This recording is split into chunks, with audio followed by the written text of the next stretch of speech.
The conference room fell silent as every screen flashed red. Project Aurora had collapsed, taking $20 million and hundreds of jobs with it. Evan Carter stood frozen in the doorway, worn sneakers squeaking against marble floors, his borrowed suit jacket hanging loose on tired shoulders. He didn't belong here. Everyone knew it. Damien Locke's perfectly styled hair and designer watch screamed success. Evan's calloused hands screamed desperation. But as executives scrambled and voices rose in panic, Evan saw something no one else could see, the single line of code that had destroyed everything. His whisper cut through the chaos.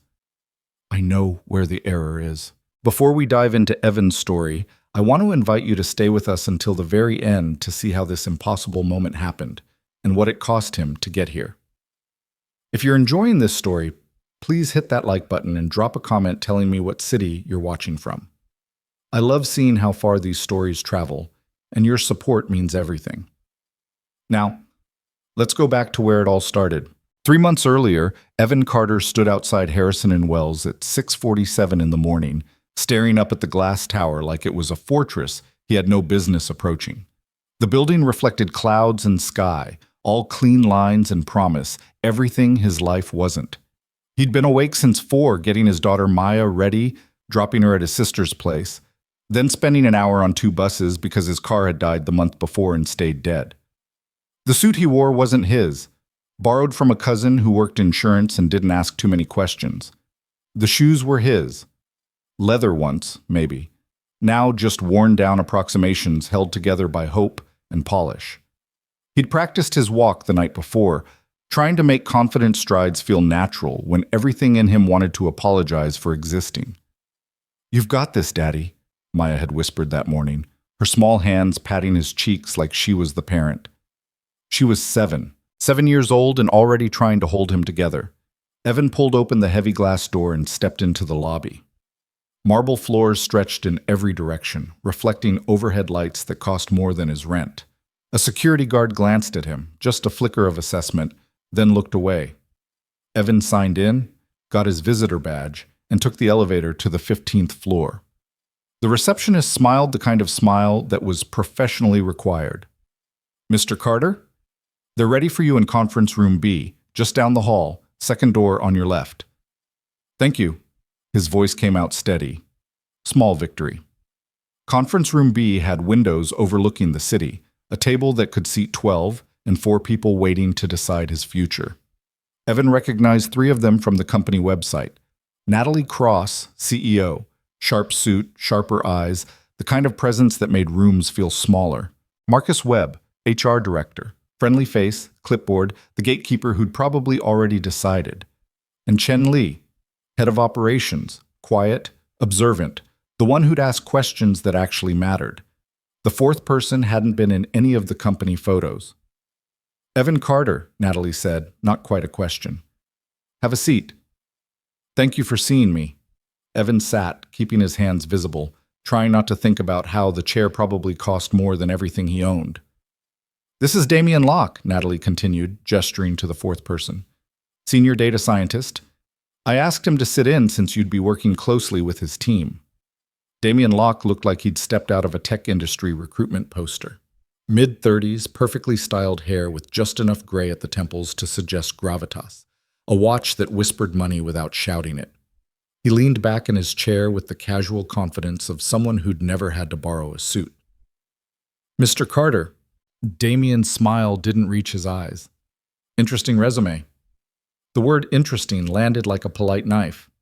"Thank you," Evan said, because what else could he say? Marcus Webb glanced at his notes. "So, Evan, you don't have a degree in computer science, data science, or really any formal tech education. That's unusual for this position." "I don't," Evan acknowledged. "I taught myself. Online courses, boot camps when I could afford them, a lot of trial and error. I've been building models and working with data systems for the last 4 years." "Where?" Damien asked, his tone suggesting he already knew the answer would be inadequate. "Freelance projects, mostly, some contract work. I built a recommendation engine for a small e-commerce startup that increased their conversion rate by 32%. I developed a customer segmentation model for a local marketing firm that helped them retain small projects, Damien interrupted gently, like he was doing Evan a favor by clarifying. Nothing at scale. Nothing with real stakes. Evan felt heat creep up his neck. They were real to the people who hired me. Of course, Damien's smile widened slightly. I'm just trying to understand your experience level. Harrison & Wells handles enterprise-level data systems. We're talking millions of records, real-time processing, clients who can't afford downtime or errors. It's a different world from small business websites. I understand that. Do you? Damien leaned forward, and Evan saw something flicker behind the professional courtesy. Not cruelty, exactly. More like disappointment. Look, I respect the hustle. I really do. Self-teaching takes dedication. But there's a reason these positions require degrees and formal training. It's not gatekeeping, it's reality. The systems we build are complex. One mistake can cost millions. Chen-Li spoke for the first time, her voice quiet but clear. What interests you about Harrison & Wells specifically? Evan turned to her, grateful for the question. Your client portfolio. You work with everyone from healthcare systems to financial institutions to city governments.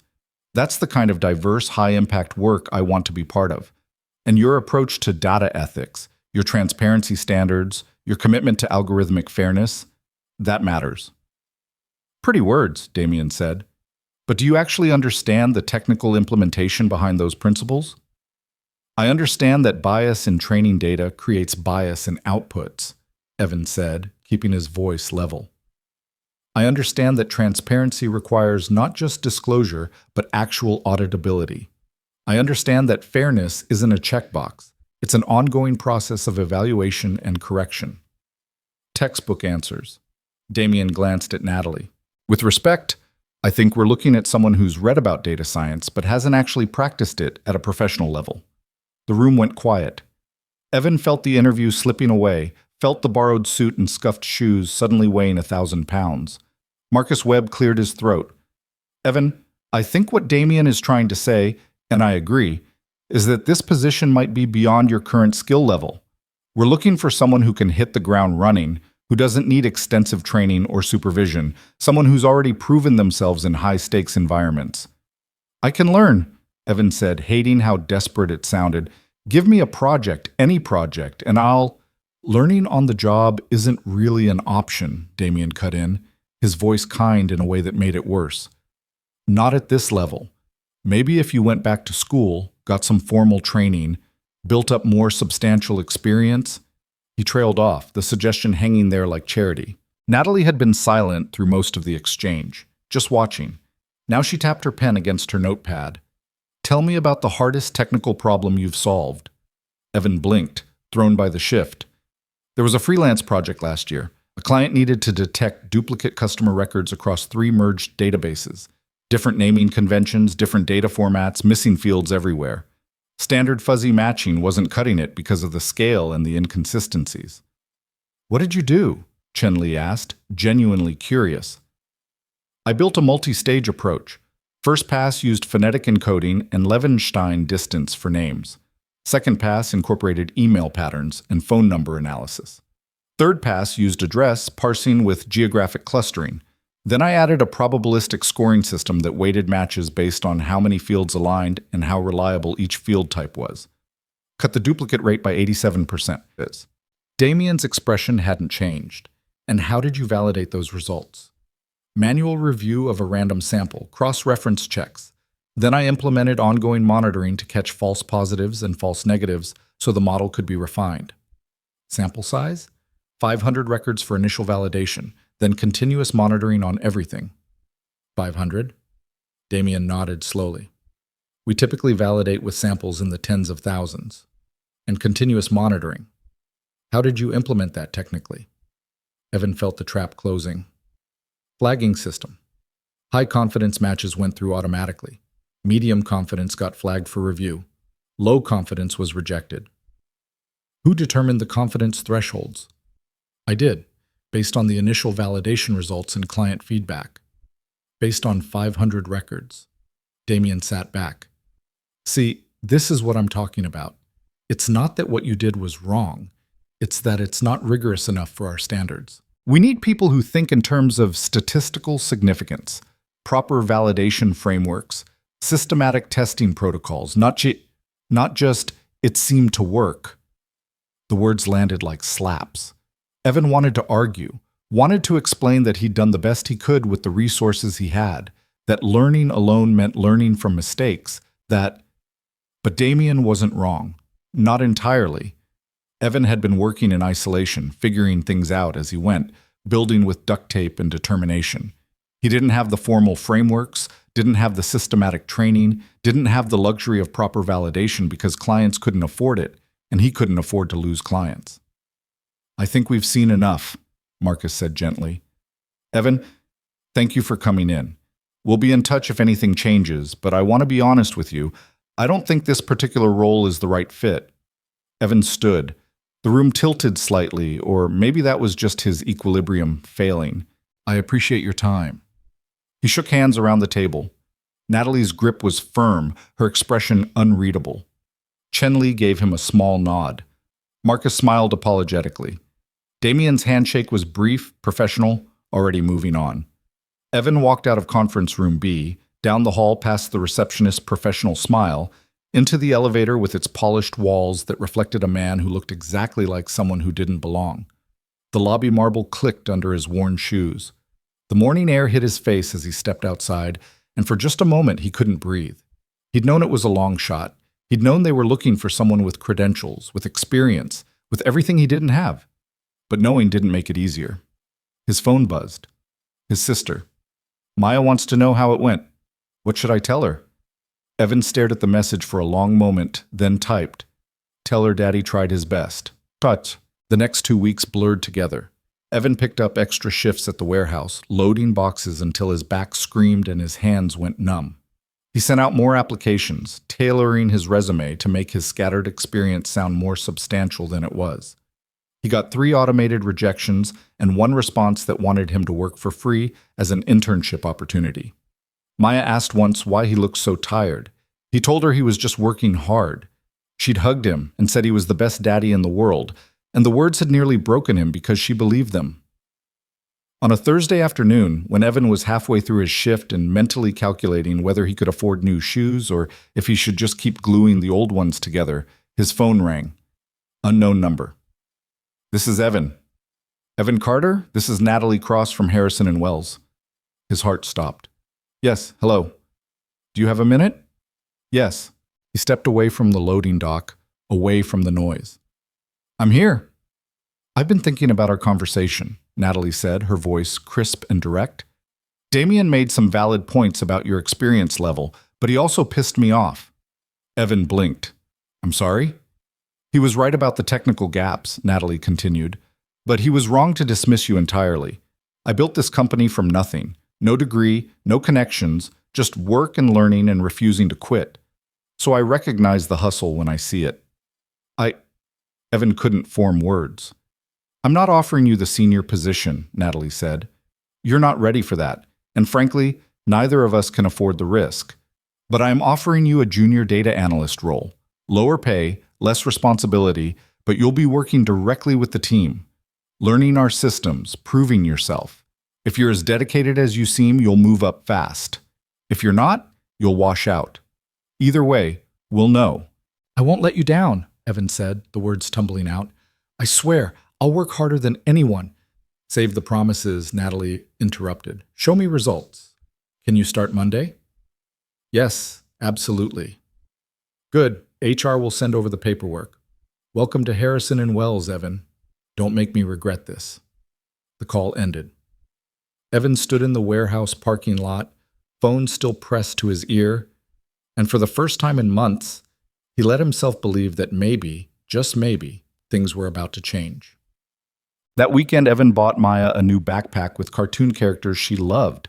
It wasn't expensive, but it was new, not thrift store, not borrowed. She'd thrown her arms around his neck and squealed, and he'd held her tight and thought about all the things he'd be able to give her now. Stability, security, a future that wasn't built on borrowed time and borrowed suits. Monday morning, he arrived at Harrison and Wells at 7:30, half an hour early. The receptionist, Diane, her nameplate read, smiled at him with recognition this time. "Welcome aboard, Evan. Let me get you your badge." The badge had his picture, his name, and the Harrison and Wells logo. Such a small thing, but Evan stared at it like it was made of gold. Chen Li met him in the lobby. "Ready for your first day?" "More than ready." "Good. Let me show you around." The office was open concept with workstations arranged in clusters, glass-walled meeting rooms along the perimeter, and a break room that had actual good coffee instead of the burnt sludge Evan was used to. Chen walked him through the basics, where things were, who to ask for what, the unwritten rules that made office life function. "Your desk is over here," Chen said, leading him to a workstation near a window. "You'll be working with the client analytics team initially. Basic reporting, data cleaning, quality assurance. Not glamorous, but essential." "I'm just grateful to be here," Evan said honestly. Chen studied him for a moment. "Natalie doesn't take risks lightly. She saw something in you. Don't waste it." "I won't."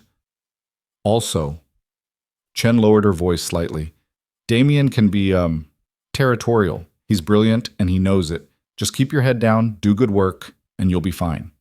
Evan nodded, filing that away. The morning passed in a blur of system logins, security training, and introductions to people whose names Evan frantically tried to remember. By lunch, his head was spinning with information, but he felt alive in a way he hadn't in years. This was real. This was happening. He was eating a sandwich at his desk, couldn't afford to go out, needed to save every penny, when a shadow fell across his workspace. Settling in? Damien Locke stood there with a coffee cup and that same polite smile from the interview.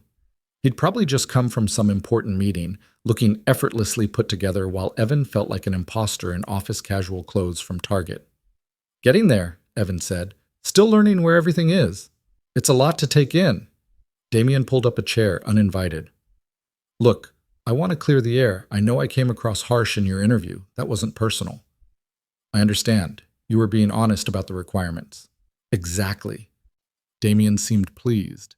"And I want you to succeed here. Really. So if you ever need help, have questions about our systems, want a second opinion on an approach, my door's always open. We're a team." "I appreciate that." "Good." Damien stood, coffee in hand. "Oh, and Evan? A word of advice. Don't try to reinvent the wheel here. We have established processes, proven methods. Sometimes the new people come in wanting to make their mark, change things up, and it just creates problems. Better to learn how we do things first, you know?" "Makes sense." "Glad we're on the same page." Damien's smile widened. "Welcome to the team." He walked away, and Evan sat there feeling like he'd just been warned about something, even though every word had been perfectly friendly. The first month at Harrison and Wells taught Evan three things. First, he was good at this. The data cleaning and quality assurance work that others found tedious, he found meditative. He built scripts to automate repetitive tasks, created validation checks that caught errors before they became problems, and organized data documentation that made everyone's jobs easier. Chen started routing more complex tasks his way. Other team members began asking for his help. Second, the company was more dysfunctional than its gleaming exterior suggested. Departments didn't communicate well. Data standards varied wildly. Important decisions got made in hallways and undone in meetings. It was like watching a beautiful building with a cracked foundation, still standing, but vulnerable. Third, Damien Locke was everywhere and nowhere. He appeared at team meetings with PowerPoint presentations that dazzled. He spoke at company events about innovation and excellence. He took credit for successful projects with gracious acknowledgments to the team's hard work. But when Evan tried to trace the actual technical implementation of Damien's grand ideas, he found gaps. Half-finished frameworks, untested assumptions, solutions that worked in theory but had never been properly validated. And he noticed something else. In week 3, Evan had written a memo about a potential issue in their customer segmentation model, a bias in the training data that could skew results for certain demographics. He'd sent it to his immediate supervisor, copied the team, included Damien because that's what the org chart said to do. The memo had disappeared into the void. No response, No acknowledgement. 2 weeks later, in an all-hands meeting, Damien had presented a breakthrough insight about demographic bias in segmentation models. The solution he proposed was almost word for word what Evan had suggested, but Damien framed it as his own analysis, his own discovery, with a casual, "Some of the junior team members helped with the research, of course." Evan had sat there, stunned, wondering if he'd misunderstood something. Maybe this was how things worked in corporate environments. Maybe ideas became company property once you shared them. Maybe he was being too sensitive. But then it happened again. Evan had built a more efficient data pipeline for one of their routine reports, cutting processing time by 40%. He documented it carefully, shared it with the team, demonstrated how it worked. A week later, Damien had presented the streamlined pipeline architecture to upper management as an example of his team's innovation leadership. Chen had noticed.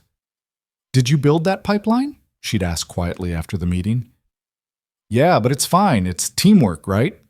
Chen's expression had been unreadable. "Right. Teamwork." Month 2 brought Project Aurora. It started with a company-wide meeting where Natalie had announced the new client, a major tech corporation looking to overhaul their user engagement systems. $20 million contract. Biggest deal Harrison and Wells had ever landed. The project would be led by Damien, naturally, with support from the full data science team. "This is make or break," Natalie had said, her voice carrying through the room. "We deliver on this, we're set for the next 5 years. We screw this up, we're done. Everyone clear?" Heads had nodded. Evan had felt the weight of it, the collective understanding that this was bigger than any of them. Damien's kickoff presentation had been impressive. He'd outlined an AI-driven engagement prediction system that would analyze user behavior patterns, predict churn risk, recommend personalized interventions, and optimize content delivery across platforms. Cutting-edge machine learning, real-time processing, scalable architecture. "We're not just building a tool," Damien had said, his voice ringing with confidence. "We're revolutionizing how companies understand and engage their users. This is the future." The applause had been genuine. Even Evan, watching from the back of the room, had felt the excitement.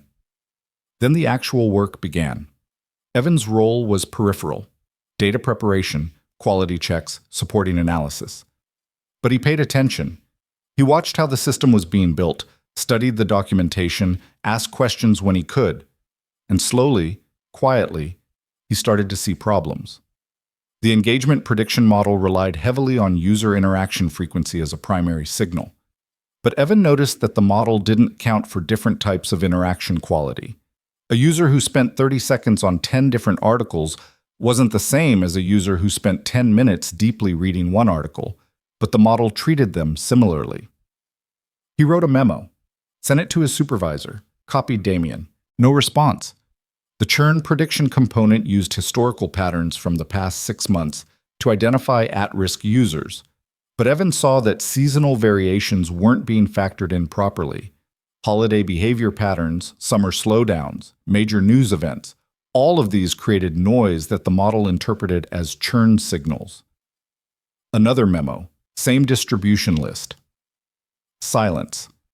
The personalization engine was supposed to recommend content based on user preferences and behavior. But Evan noticed that the recommendation logic had a feedback loop problem.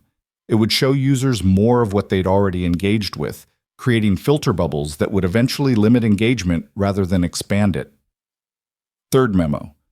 This time he included specific examples, suggested solutions, even built a prototype alternative approach. Still nothing. Until Damien called a team meeting.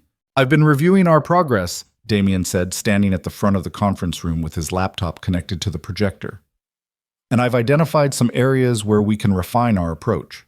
He clicked through slides. Better interaction quality metrics. Seasonal adjustment factors. Diversity-weighted recommendation logic. Every single point Evan had raised, every single solution Evan had proposed, presented as Damien's strategic insights. "I want to commend the team," Damien continued, his smile encompassing everyone. "The junior members especially have been doing solid foundational work that lets us identify these optimization opportunities. This is what good collaboration looks like." Evan sat frozen. Around him, people nodded, took notes, accepted Damien's framing without question. And why wouldn't they? Damien was the senior data scientist. Damien was the one with the credentials, the experience, the authority. Evan was just the guy who cleaned data and tried to learn. After the meeting, Chen caught his arm in the hallway. That was your analysis. It's fine, Evan said automatically. It's not fine. Chen's voice was quiet but firm. He's taking credit for your work. Maybe he just came to the same conclusions independently. Evan, Chen looked at him directly. I've been here 5 years. I know how Damien operates. He's brilliant at synthesis, at presentation, at making things sound revolutionary. But the actual insights, the real technical work, he sources it from people like you and packages it as his own genius. Then why doesn't anyone stop him? Chen's expression turned sad. Because he's valuable. Because he brings in clients and keeps executives happy. Because challenging him means proving he's stealing credit. And how do you prove that? Ideas aren't copyrighted. Memos get lost. It's your word against his, and his word carries more weight. So I should just accept it. I'm not saying that. Chen glanced around, making sure they were alone. I'm saying be careful. Document everything. Keep copies, and maybe consider that some battles aren't worth fighting. She walked away, leaving Evan standing in the hallway, trying to figure out what the hell he was supposed to do. That night, Maya asked him why he looked sad. Just tired, sweetheart. You're always tired now. Evan pulled her into his lap, breathing in the strawberry shampoo smell of her hair. But it's good tired. I'm working hard so we can have nice things. I don't need nice things, Maya said seriously. I just need you. The words hit him like a physical blow. Because she meant them. And because he knew that needing him wasn't enough. She needed food and shelter and clothes and school supplies and a future that wasn't built on the edge of poverty. I love you, Maya Bear. Love you too, Daddy.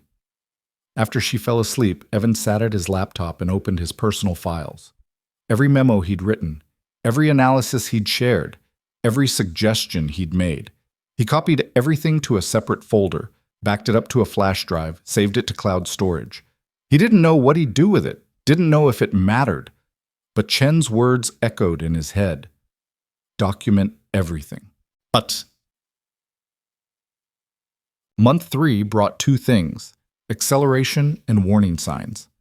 Project Aurora was moving faster now, driven by client deadlines and executive pressure. The system was being built piece by piece, module by module, with Damien orchestrating from above and teams scrambling below to make his vision reality. Evan's role had expanded. He was doing more than data cleaning now. Actual analysis, model testing, performance validation. Chen had pushed for it, arguing that Evan had proven himself. Damien had agreed with magnanimous praise. Great to see our junior members stepping up. This is what growth looks like. But as Evan got deeper into the system's guts, his unease grew.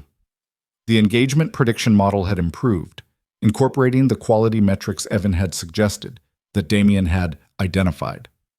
But the underlying architecture still had issues. The training data was imbalanced. The validation framework was rushed.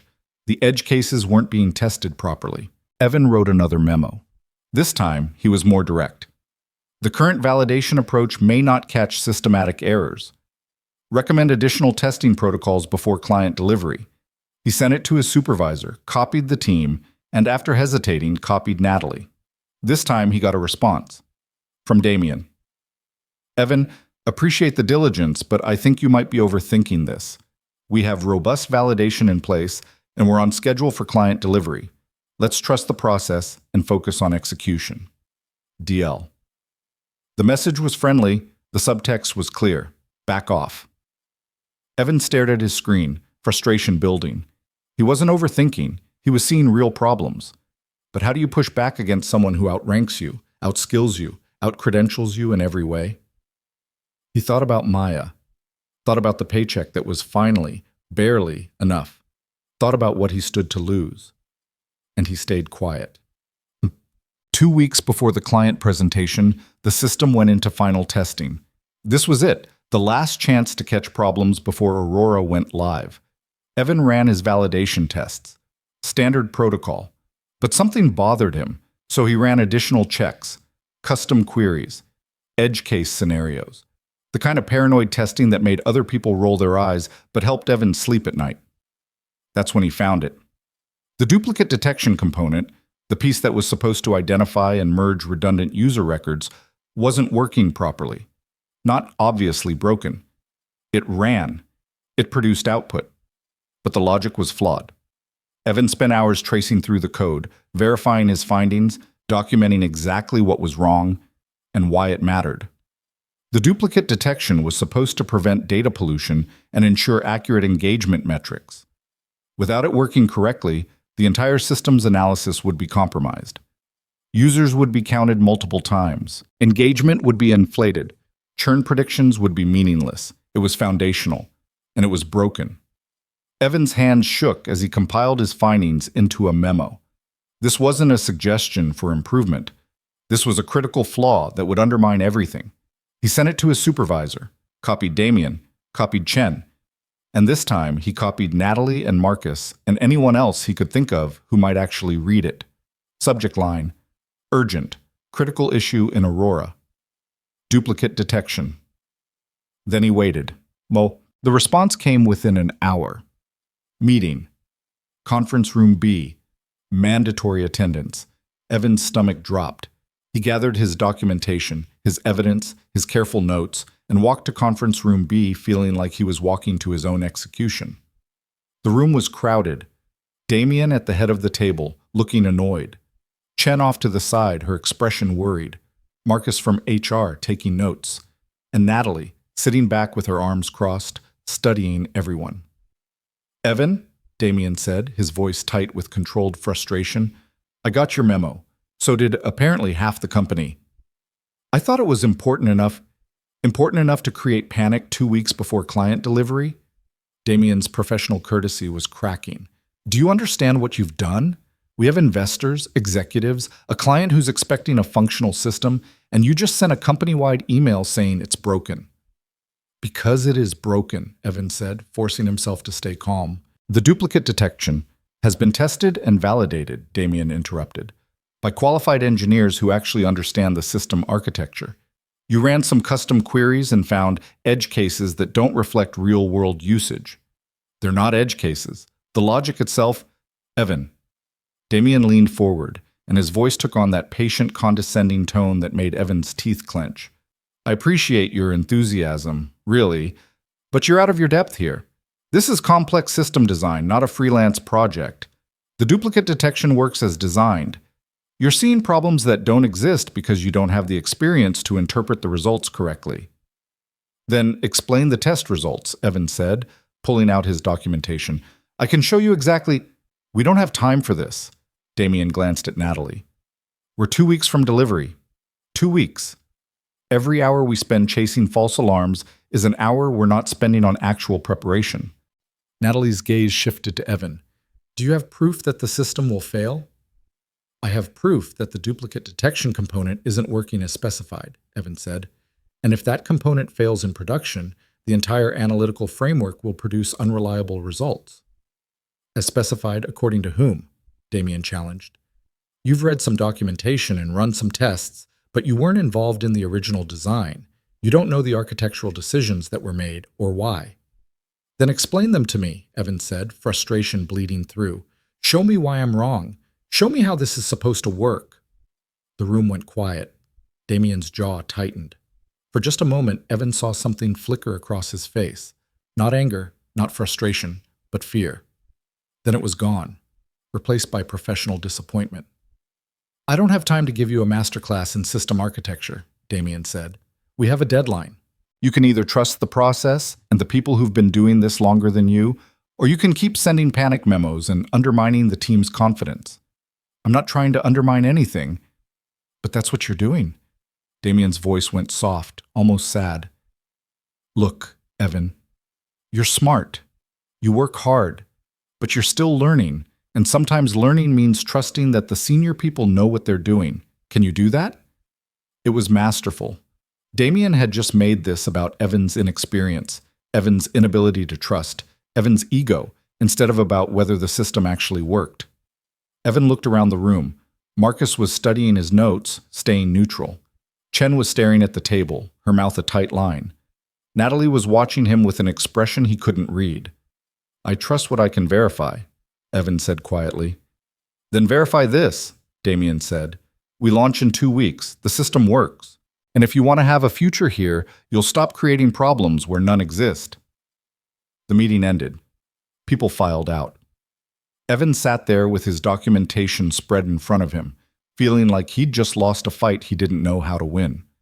Chen paused by his chair. "You tried," she whispered. "Sometimes that's all you can do." Then she was gone too, and Evan was alone in conference room B, staring at test results that no one wanted to believe. The next 2 weeks were the longest of Evan's life. He kept working, kept testing, kept finding the same problems, but now he kept them to himself. He documented everything in his personal files, backed up every test result, made notes of every conversation. When this blew up, at least he'd have evidence that he'd tried to warn them. The office buzzed with pre-launch energy. Damien held daily stand-ups where he rallied the team with motivational speeches about excellence and innovation. Natalie walked the floor, checking in with everyone. Her presence a reminder of what was at stake. Marketing prepared announcements, sales prepared pitches, HR prepared. Evan didn't want to think about what HR was preparing. He picked up Maya from school on the Friday before launch week. She chattered about her day, about her friends, about a drawing she'd made that her teacher said was really good. "Can we get ice cream, Daddy?" Evan looked at her hopeful face and thought about the money in his account, more than he'd ever had, but still not enough to feel safe. "Sure, sweetheart. Ice cream sounds perfect." They sat outside a small shop, Maya with chocolate, Evan with vanilla, and for just a moment, everything felt okay. Like maybe he'd been wrong about Aurora. Like maybe Damien really did know what he was doing. Like maybe keeping his job and taking care of his daughter was more important than being right. "Daddy?" Maya licked her cone thoughtfully. "Are you happy?" "Of course. Why?" "You look worried all the time now." Evan pulled her close. "I'm happy right now, with you. That's what matters." She smiled, chocolate on her nose, and Evan let himself believe it. Monday morning, Harrison and Wells was chaos. Evan arrived at his usual time to find the office already full, people moving with urgent purpose, voices raised in the kind of controlled panic that meant something had gone very wrong. "Evan!" Chen grabbed his arm as he passed. "Conference room, now!" "What's happening?" "Aurora crashed. Client called at 6 this morning. The system is down, and they can't figure out why." Evan's stomach turned to ice. "The duplicate detection?" Chen's face was grim. "We're about to find out." Conference room A was packed. Every executive, every team lead, every person who'd touched Project Aurora. Screens around the room displayed error logs and system status reports, all of them red. Natalie stood at the head of the table, her face carved from stone. "Someone tell me what the hell happened." Damien was already at a laptop, fingers flying across the keyboard. "I'm diagnosing now. It looks like a cascade failure, possibly from the engagement prediction module. It's the duplicate detection," Evan heard himself say. The room went silent. Every head turned. "What?" Natalie's voice could have cut glass. Evan stepped forward, his heart hammering. "The duplicate detection component. It's the foundational layer for all the analytics. If it's compromised, everything else fails because the data becomes unreliable and the system can't validate its own outputs." "That's not possible," Damien said, but his voice had lost its confidence. "The duplicate detection was tested." "Was it?" Evan pulled out his phone, opened his documentation files. "Because 2 weeks ago, I found critical flaws in that component and sent a memo to everyone. I showed exactly how and why it would fail, and no one listened." Natalie's eyes narrowed. "Show me." Evan's hand shook as he connected his phone to the conference room display. His documentation filled the screen, test results, error logs, the memo he'd sent with its urgent subject line and distribution list. "The logic for identifying duplicate records has a fundamental flaw," Evan explained, his voice steadier now. "It works fine for simple cases, but when you scale to millions of records with real-world data variations, it creates false positives that cascade through every downstream process. I found this 3 weeks ago. I documented it. I raised it in meetings, and I was told to trust the process. He looked at Damien. You said the duplicate detection was tested and validated by qualified engineers. Did you actually test it, or did you just assume it worked because it should work? Damien's face had gone pale. The initial tests were inadequate, Evan finished. I know because I ran my own tests and found problems, and when I tried to tell everyone, I was dismissed as inexperienced and paranoid. The silence in the room was absolute. Natalie turned to Damien. Is he right? Damien started, then stopped. His perfect composure cracked, and for just a moment, Evan saw raw panic. The component should have worked. The design was sound. If there were implementation issues, you didn't actually verify it, did you? Natalie's voice was deadly quiet. You took credit for the design. You presented it to the client. You assured me it was ready, but you never actually checked if it worked. I had the team. The team told you there were problems. Chen's voice cut across the room. Evan sent memos. He raised flags. He showed you evidence. And you buried it because you couldn't admit that maybe you'd made a mistake. The conference room door opened. Marcus from HR, looking grim. Natalie, the client just called. They're pulling the contract. The words hung in the air like a death sentence. $20 million. Gone. Hundreds of jobs. At risk. 5 years of company growth. Evaporating. Natalie closed her eyes for just a moment, and when she opened them, they were filled with cold fury. Everyone out, except Damien and Evan. People filed out quickly, grateful to escape. Chen gave Evan one last look, worry and pride mixed together, then left. The door closed. 3 people remained. You have 5 minutes, Natalie said to Damien. Explain to me how this happened. The component was complex, Damien said, his voice desperate now, all polish gone. The team was working multiple angles. I was coordinating between departments. There were compromises that had to be made. Did you build it? Natalie asked. Actually build it? Actually test it? Actually verify it worked? I supervised. That's not what I asked. Damien looked at the floor. No, I designed the architecture. I delegated implementation. I trusted. You took credit, Natalie corrected. You stood in front of clients and investors and this entire company and took credit for work you didn't verify. And when someone tried to warn you it was broken, you silenced them because it was easier than admitting you might be wrong. She turned to Evan. And you saw this coming. You raised flags. Why didn't you push harder? I tried, Evan said. I sent memos. I requested meetings. I copied everyone I could think of. But you didn't refuse to let it launch, Natalie said. You documented your concerns, covered your ass, and then watched the system go live knowing it was broken. That's not bravery. That's cowardice. The words hit like a slap. Evan wanted to argue, wanted to defend himself, wanted to explain that he'd been terrified of losing his job, of losing his ability to take care of Maya, But Natalie was right.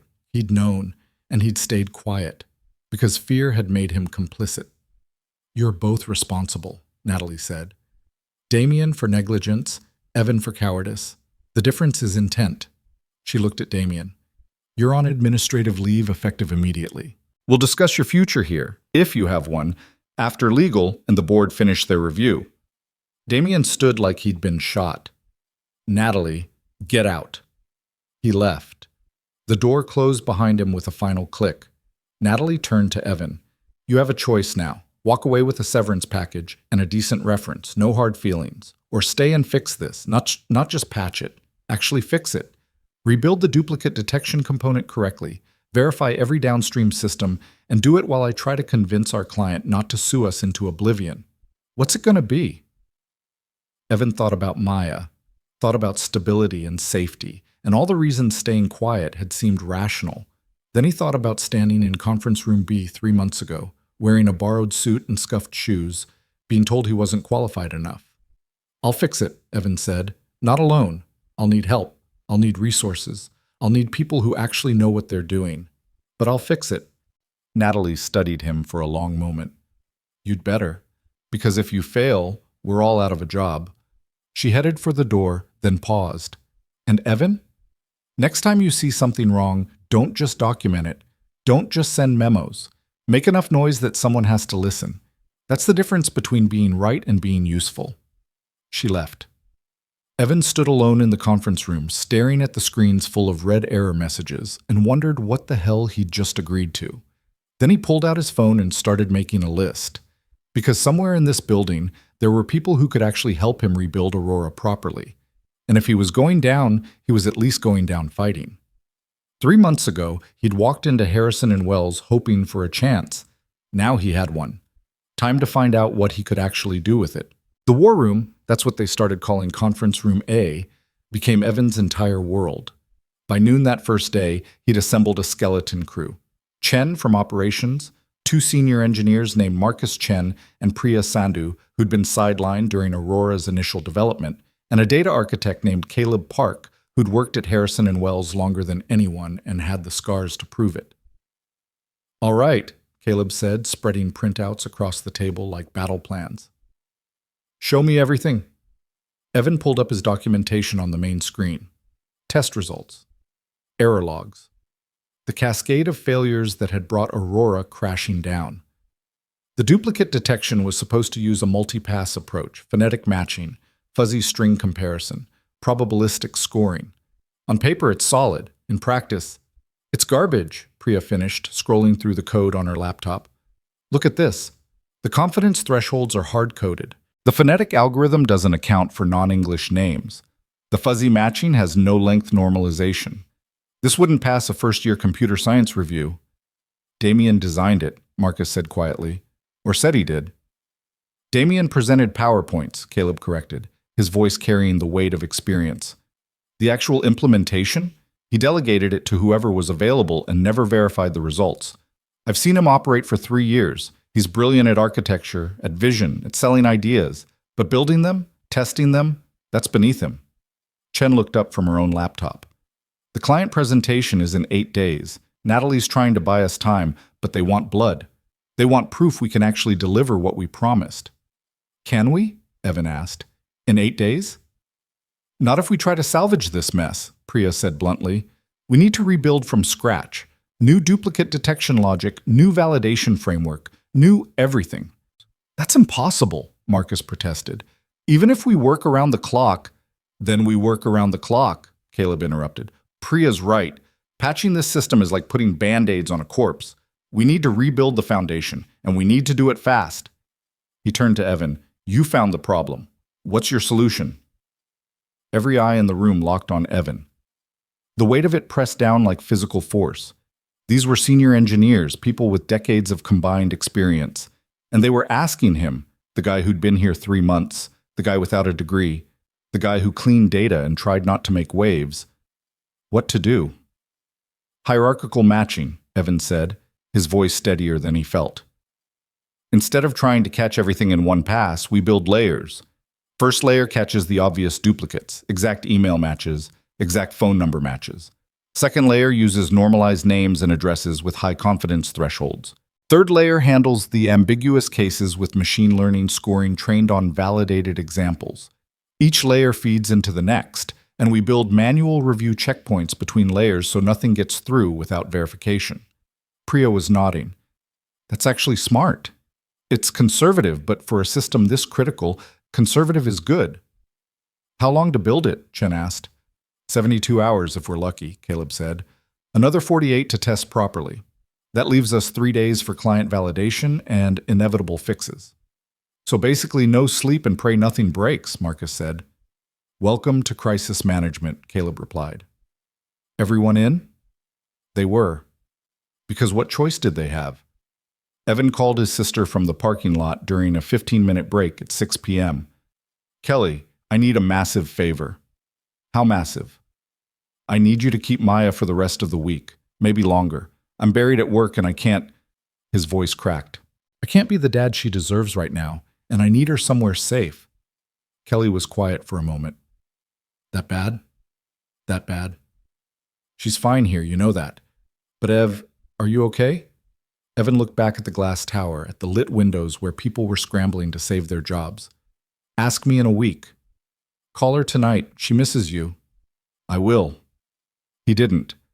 By the time he remembered, it was 2 a.m. and he was elbow deep in code, and calling Maya at 2 a.m. would only scare her. So he sent a text to Kelly instead. "Tell her Daddy loves her, and I'll see her soon." The guilt ate at him as he went back inside. The first 72 hours blurred into an endless cycle of coding, testing, debugging, and starting over. Priya handled the core matching algorithms while Marcus built the validation framework. Chen coordinated with other departments, making sure their rebuild didn't break downstream systems. Caleb served as architect and referee, making final calls when debates got heated. And Evan did everything else: documentation, test case generation, quality assurance, integration testing. He became the glue holding the team together, the person who remembered details when everyone else's brains turned to mush from exhaustion. Coffee became a food group. Sleep became a luxury measured in minutes, usually happening right there in the war room with someone's jacket as a pillow. Showers happened in the building's gym facility. Real meals were a distant memory. They survived on delivery pizza and whatever snacks people brought from home. On day 2, around 3 a.m., Priya leaned back from her laptop and rubbed her eyes. "I can't remember if I have a husband. Like, intellectually I know I'm married, but I couldn't tell you his name right now." "Raj," Marcus said without looking up. "You showed us wedding photos last year." "Right. Raj." Priya went back to coding. "I should probably call him." "After we finish the phonetic matching module," Caleb said. "Marriage can wait. Aurora can't." It should have been funny. Instead, it was just sad. But they kept working. On day 3, Natalie appeared in the doorway at midnight. She looked like she hadn't slept either, her usual polish replaced by exhaustion. "Status? Core matching algorithms are done," Caleb reported. "Validation framework is functional. We're starting integration testing now." "Will it work?" "Ask me in 48 hours. Natalie nodded, then her gaze found Evan. "You. Hallway. Now." Evan followed her out, his stomach nodding. Being summoned by the CEO at midnight was never good news. She led him to an empty office and closed the door. "I got a call from our client's technical director. They want to know who's rebuilding Aurora. I told them we'd assembled our best team." "Okay," Evan said carefully. They asked specifically about Damien, whether he was involved in the rebuild. Natalie's expression was unreadable. "I told them he'd been removed from the project pending review. They asked who replaced him. I said we had a team approach. They said that's not good enough. They want a single point of accountability, a name, a face, someone to blame if this fails again." Evan's mouth went dry.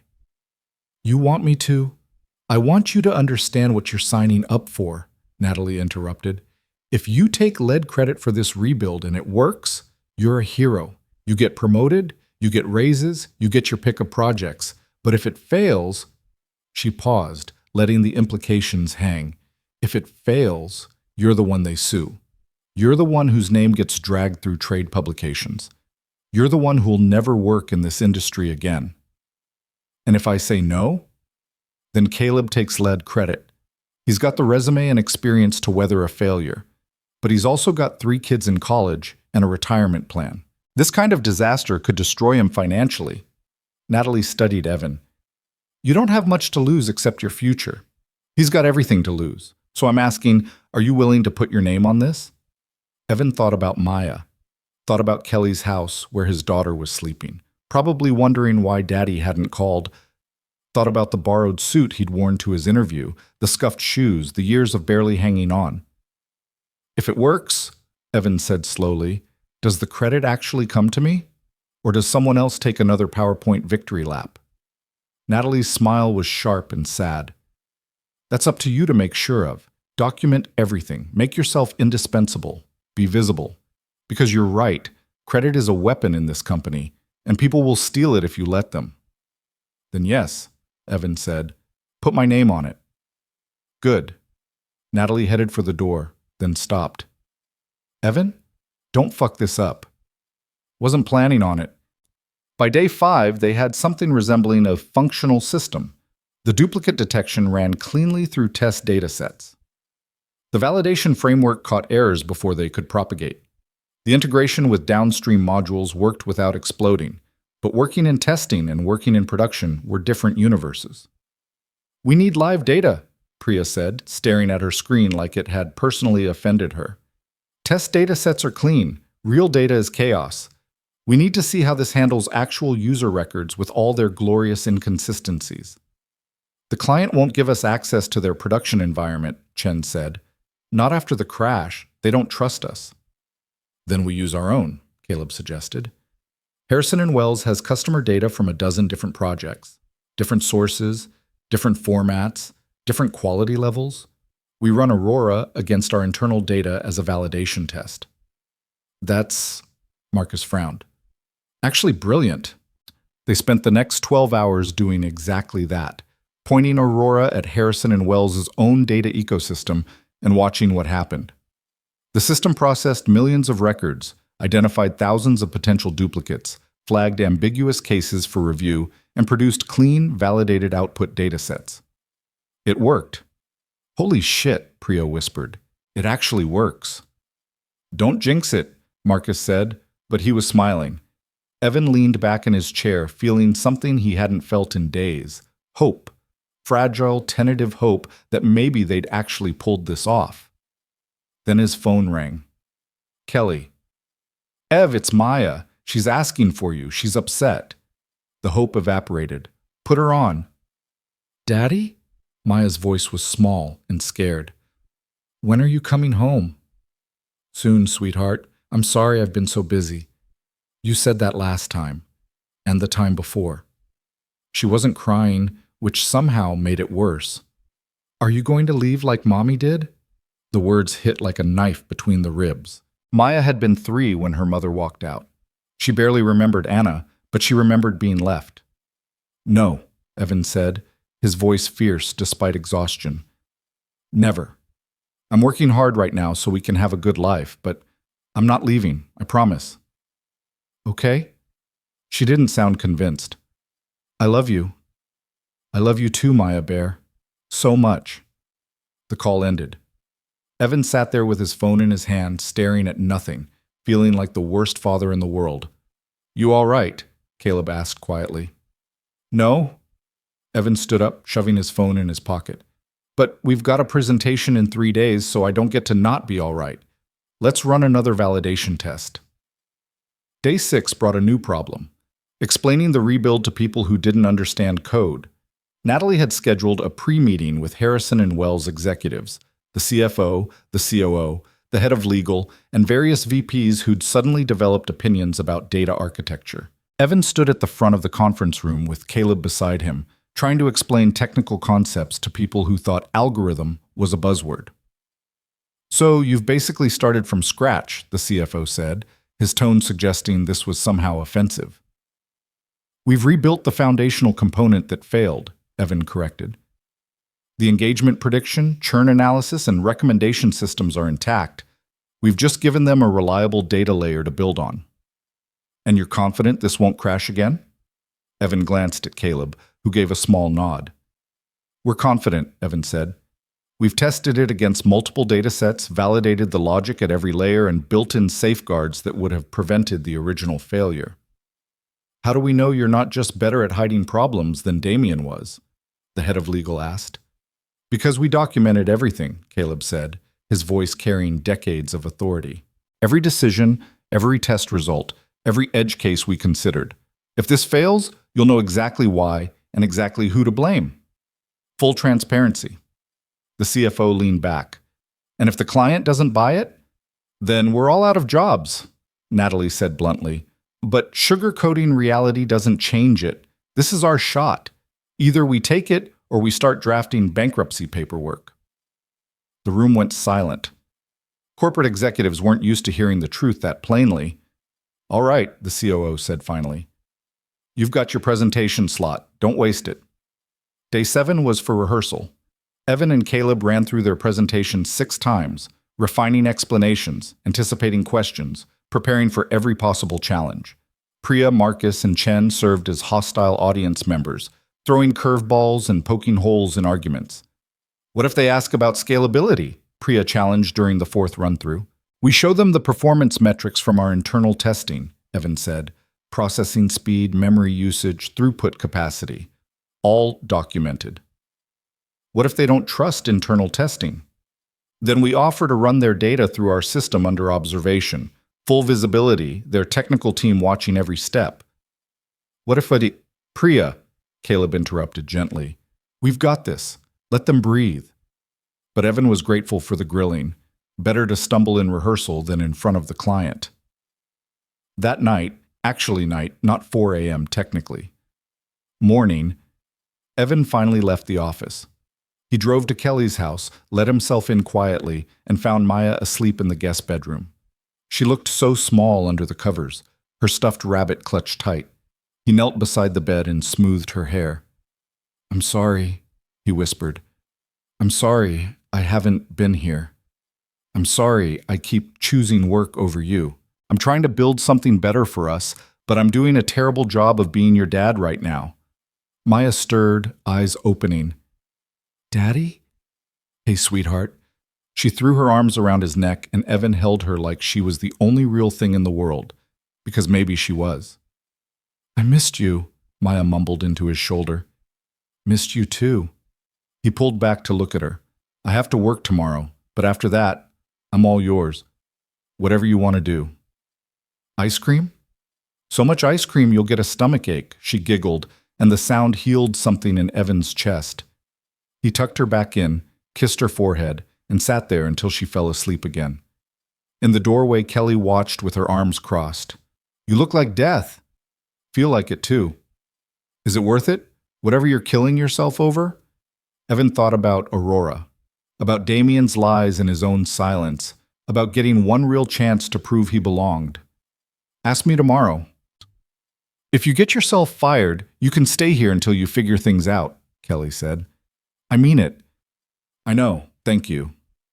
He drove back to his apartment, the first time he'd been home in almost a week, and collapsed on his bed, still wearing his clothes. His alarm was set for 5 a.m. The presentation was at 10. Everything rode on the next few hours. Morning came like a threat. Evan showered, shaved for the first time in days, and put on his best shirt, not borrowed this time, actually his, bought with his Harrison and Wells paycheck. The face in the mirror looked hollow, but determined. His phone buzzed. A text from Maya clearly dictated to Kelly. "Good luck, Daddy. You're the best." Evan stared at the message, blinking back exhaustion and emotion, then headed to the office. The war room had transformed into a presentation space. Priya had set up the equipment.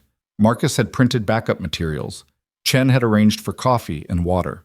Caleb stood reviewing note cards, his expression focused. "Ready?" Natalie asked, appearing in the doorway. "As we'll ever be," Evan said. "Good. They're early. Client's technical director, 2 senior engineers, and their head of product. They're pissed, they're skeptical, and they've got lawyers on speed dial. Don't let them rattle you." "Fantastic," Marcus muttered. "And Evan?" Natalie caught his arm as the others filed out. "You're taking lead. Caleb will support, but they want to hear from the person who rebuilt this. Own it." Evan's mouth went dry. "Okay. You found the problem. You pushed for the fix. You put your name on the rebuild. Now prove you deserve the credit." She left. Evan stood there for a moment, breathing deeply, trying to calm his racing heart. Then he followed his team into conference room A. The client team sat on one side of the table like judges at a trial. The technical director, a woman named Patricia Chen, no relation to their Chen, had silver hair and eyes that missed nothing. Her engineers flanked her, tablets at the ready. The head of product, a younger man named David Kim, looked like he'd already decided this meeting was a waste of time. "Let's not waste anyone's time with pleasantries," Patricia said as everyone sat. "Your system crashed and cost us 3 weeks of launch delay. You've had 8 days to fix it. Convince me you actually have." Evan connected his laptop to the display. His hands were steady, which surprised him. 8 days ago, Project Aurora failed because the duplicate detection component had fundamental flaws that weren't caught during initial development. We've spent the past week completely rebuilding that component from scratch. "Why should we believe this rebuild is any better?" one of the engineers challenged. "Because we did what should have been done the first time," Evan said. "Comprehensive testing, proper validation, documented decision-making, and full transparency about our methodology." He pulled up the first slide. The original system tried to catch all duplicates in a single pass. It It was ambitious but fragile. One mistake would cascade through the entire system. Our rebuild uses a hierarchical approach, 3 distinct layers, each with its own confidence thresholds and validation checks. "Walk us through it," Patricia said, leaning forward. And Evan did, layer by layer, explaining the logic, showing test results, demonstrating how edge cases were handled. Caleb jumped in with technical details when needed. Priya fielded questions about algorithmic complexity. Marcus showed performance metrics. The client engineers asked sharp questions, not hostile but thorough. They wanted to understand not just what had been built, but why specific choices were made. "You're phonetic matching," one engineer said. "You're using a modified SoundX algorithm. Why not metaphone or double metaphone?" "We tested all 3, Priya said. Double metaphone performed slightly better on English names, but SoundX with our modifications handled international names more reliably. Given your user base's diversity, we prioritized consistency across languages." "Show me the comparison data." Priya did. The engineer studied it, nodded, made notes. David from product spoke up for the first time. "This is all very technical, but here's my concern. You failed once. You're asking us to trust that you won't fail again. Why should we?" The room went quiet. This was the question that mattered, not the technical details, the trust. Evan met David's eyes. "You shouldn't trust us based on promises. You should trust us based on proof. We're offering complete access to our rebuild. Bring your technical team into our systems. Watch us run your data through Aurora in real time. Ask any question, check any assumption, verify every claim we're making. If you find problems, we'll fix them right in front of you." "That's a significant security risk for you," Patricia observed. "And the crash was a significant financial risk for you," Evan countered. "We're willing to be vulnerable here because we believe in what we've built. If we're wrong, you'll know immediately. But if we're right, you get exactly what you were promised 3 months ago, a functional, reliable system." Patricia exchanged glances with her engineers. Some silent communication passed between them. "All right," she said. "We'll take you up on that. My engineers will come to your office this afternoon. You'll run our test dataset through a Aurora with full visibility. We'll validate every output, check every assumption, and stress test every edge case we can think of. If it passes, we'll discuss contract terms. If it fails—" She shrugged. "Well, I assume your legal team is prepared for that conversation." "This afternoon," Natalie confirmed. "We'll be ready." The client team stood. Handshakes were exchanged. Professional, neutral, revealing nothing. They filed out, leaving Harrison and Wells' team alone in the conference room. Nobody spoke for a long moment. Then Marcus let out a breath he'd been holding. "Did we just get a second chance or a public execution?" "Both," Caleb said. "And we've got 3 hours to prepare." They spent those 3 hours checking everything twice, testing the testing environment, verifying data security protocols, making absolutely sure that when the client's engineers showed up, there would be no surprises, no crashes, no reasons for doubt. Evan called Maya during a 10-minute break. "Hey, sweetheart." "Daddy, are you done working?" "Almost. Tomorrow, I promise. We'll get that ice cream." "Okay." She paused. "Daddy, I'm proud of you." The words nearly broke him. "Thanks, Maya Bear. I'm proud of you too." "For what?" "I'm just a kid." "For being brave while I've been gone. For being patient. For being you." She giggled. "That's silly." "Maybe. But it's true. I love you." "Love you too." The call ended. Evan went back inside where his team was waiting. At 2 p.m., Patricia's engineers arrived. 3 of them, laptops ready, expressions professionally neutral. Evan led them to the war room where everything was set up. "Here's how this works," Evan said. "You provide the test data. We'll load it into Aurora right in front of you. You can watch every process step, check any output, query any result. Full transparency." The lead engineer, a guy named James who looked like he hadn't smiled since 2015, nodded. "We brought 3 datasets. Different scales, different complexity levels. If Aurora handles all 3 cleanly, we're good." "Let's start with the first one," Evan said. They did. The dataset loaded, 50,000 user records with all the messy inconsistencies of real-world data. Aurora began processing, and Evan watched the client engineers watch the screens, their eyes tracking every output, every classification decision, every confidence score. The first layer caught the obvious duplicates, clean, fast, no errors. The second layer processed the ambiguous cases. James pulled up several examples, checking the logic manually. "This one," he said, pointing to a flagged match. "Explain why it's marked medium confidence instead of high." Priya leaned over. "The email domains match and the name similarity is strong, but the address data conflicts. Medium confidence means it goes to manual review instead of auto-merging. Conservative approach for data integrity." James checked the underlying logic, verified the scoring calculation, then nodded. "Good call." They continued through the data set. Every question got answered. Every challenge got met with documentation and evidence. When the first data set finished processing, James reviewed the output summary and made notes without comment. "Second data set," he said. "This one was larger, 200,000 records, and deliberately poisoned with edge cases. Typos, missing fields, conflicting information, everything designed to break a fragile system." Aurora processed it methodically, layer by layer, checkpoint by checkpoint, exactly as designed. One of the other client engineers spoke up. "You've got a record here flagged as potential fraud. Walk me through that classification." Evan pulled up the details. "The duplicate detection isn't just about merging records. It's also about identifying suspicious patterns. This record has multiple accounts with slightly different names but identical addresses and payment information. Classic signs of account farming or bot activity. We flag it for your fraud team to review." "That's not in the original specifications," the engineer said. "No," Evan admitted. "But when we rebuilt the system, we saw the opportunity to add value beyond the basic requirements. If you don't want fraud flagging, we can disable it, but the infrastructure's there if you need it." The engineers exchanged looks. "Leave it enabled," James said. "That's actually useful." 3 hours later, they'd run all 3 datasets. Every test passed. Every question got answered. Every challenge got met. James closed his laptop and looked at Evan directly. "I'm impressed. This is solid work." "Thank you. But I want to know something." James's expression was serious.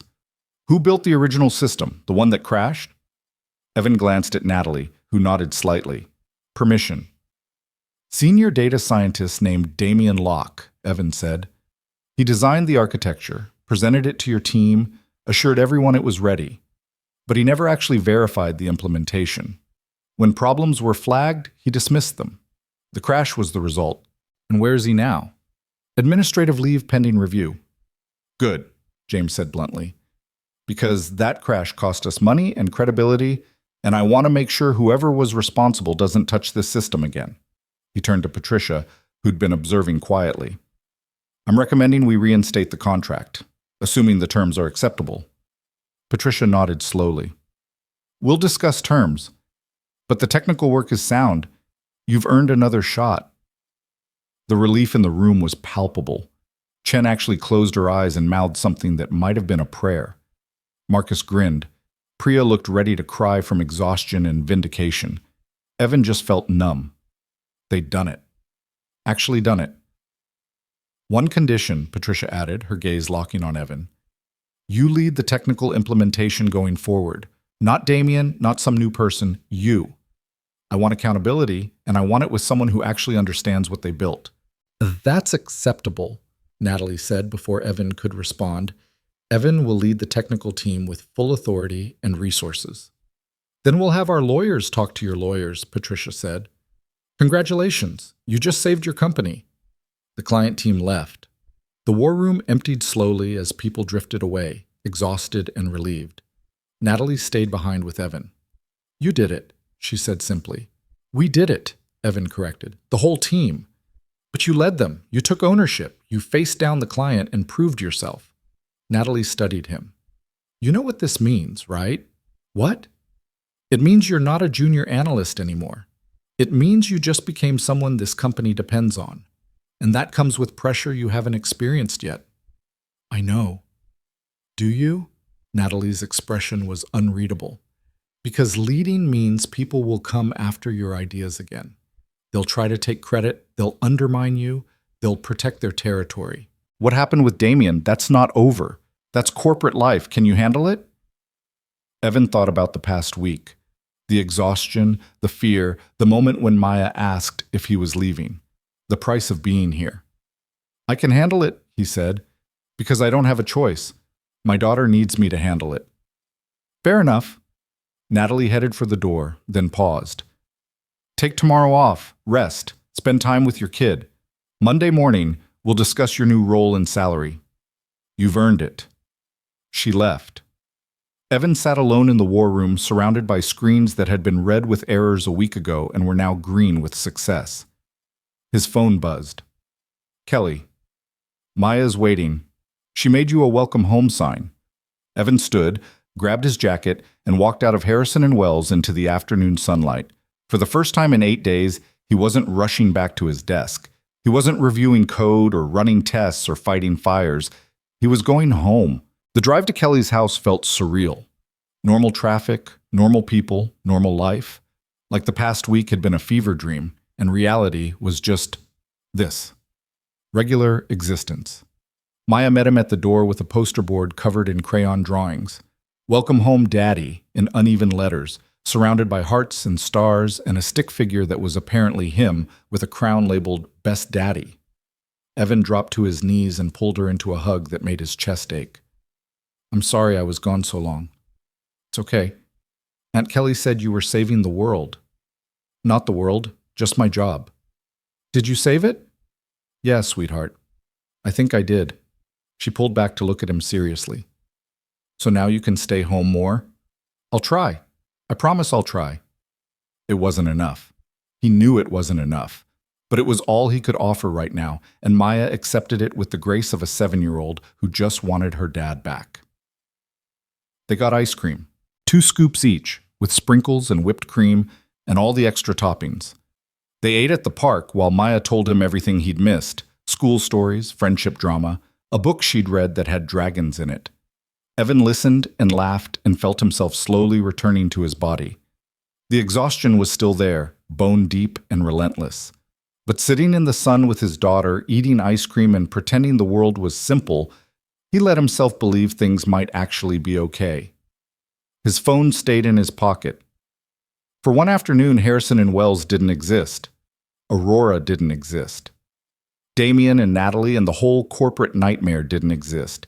Just him and Maya and ice cream and sunshine. It was enough. For now, it was enough.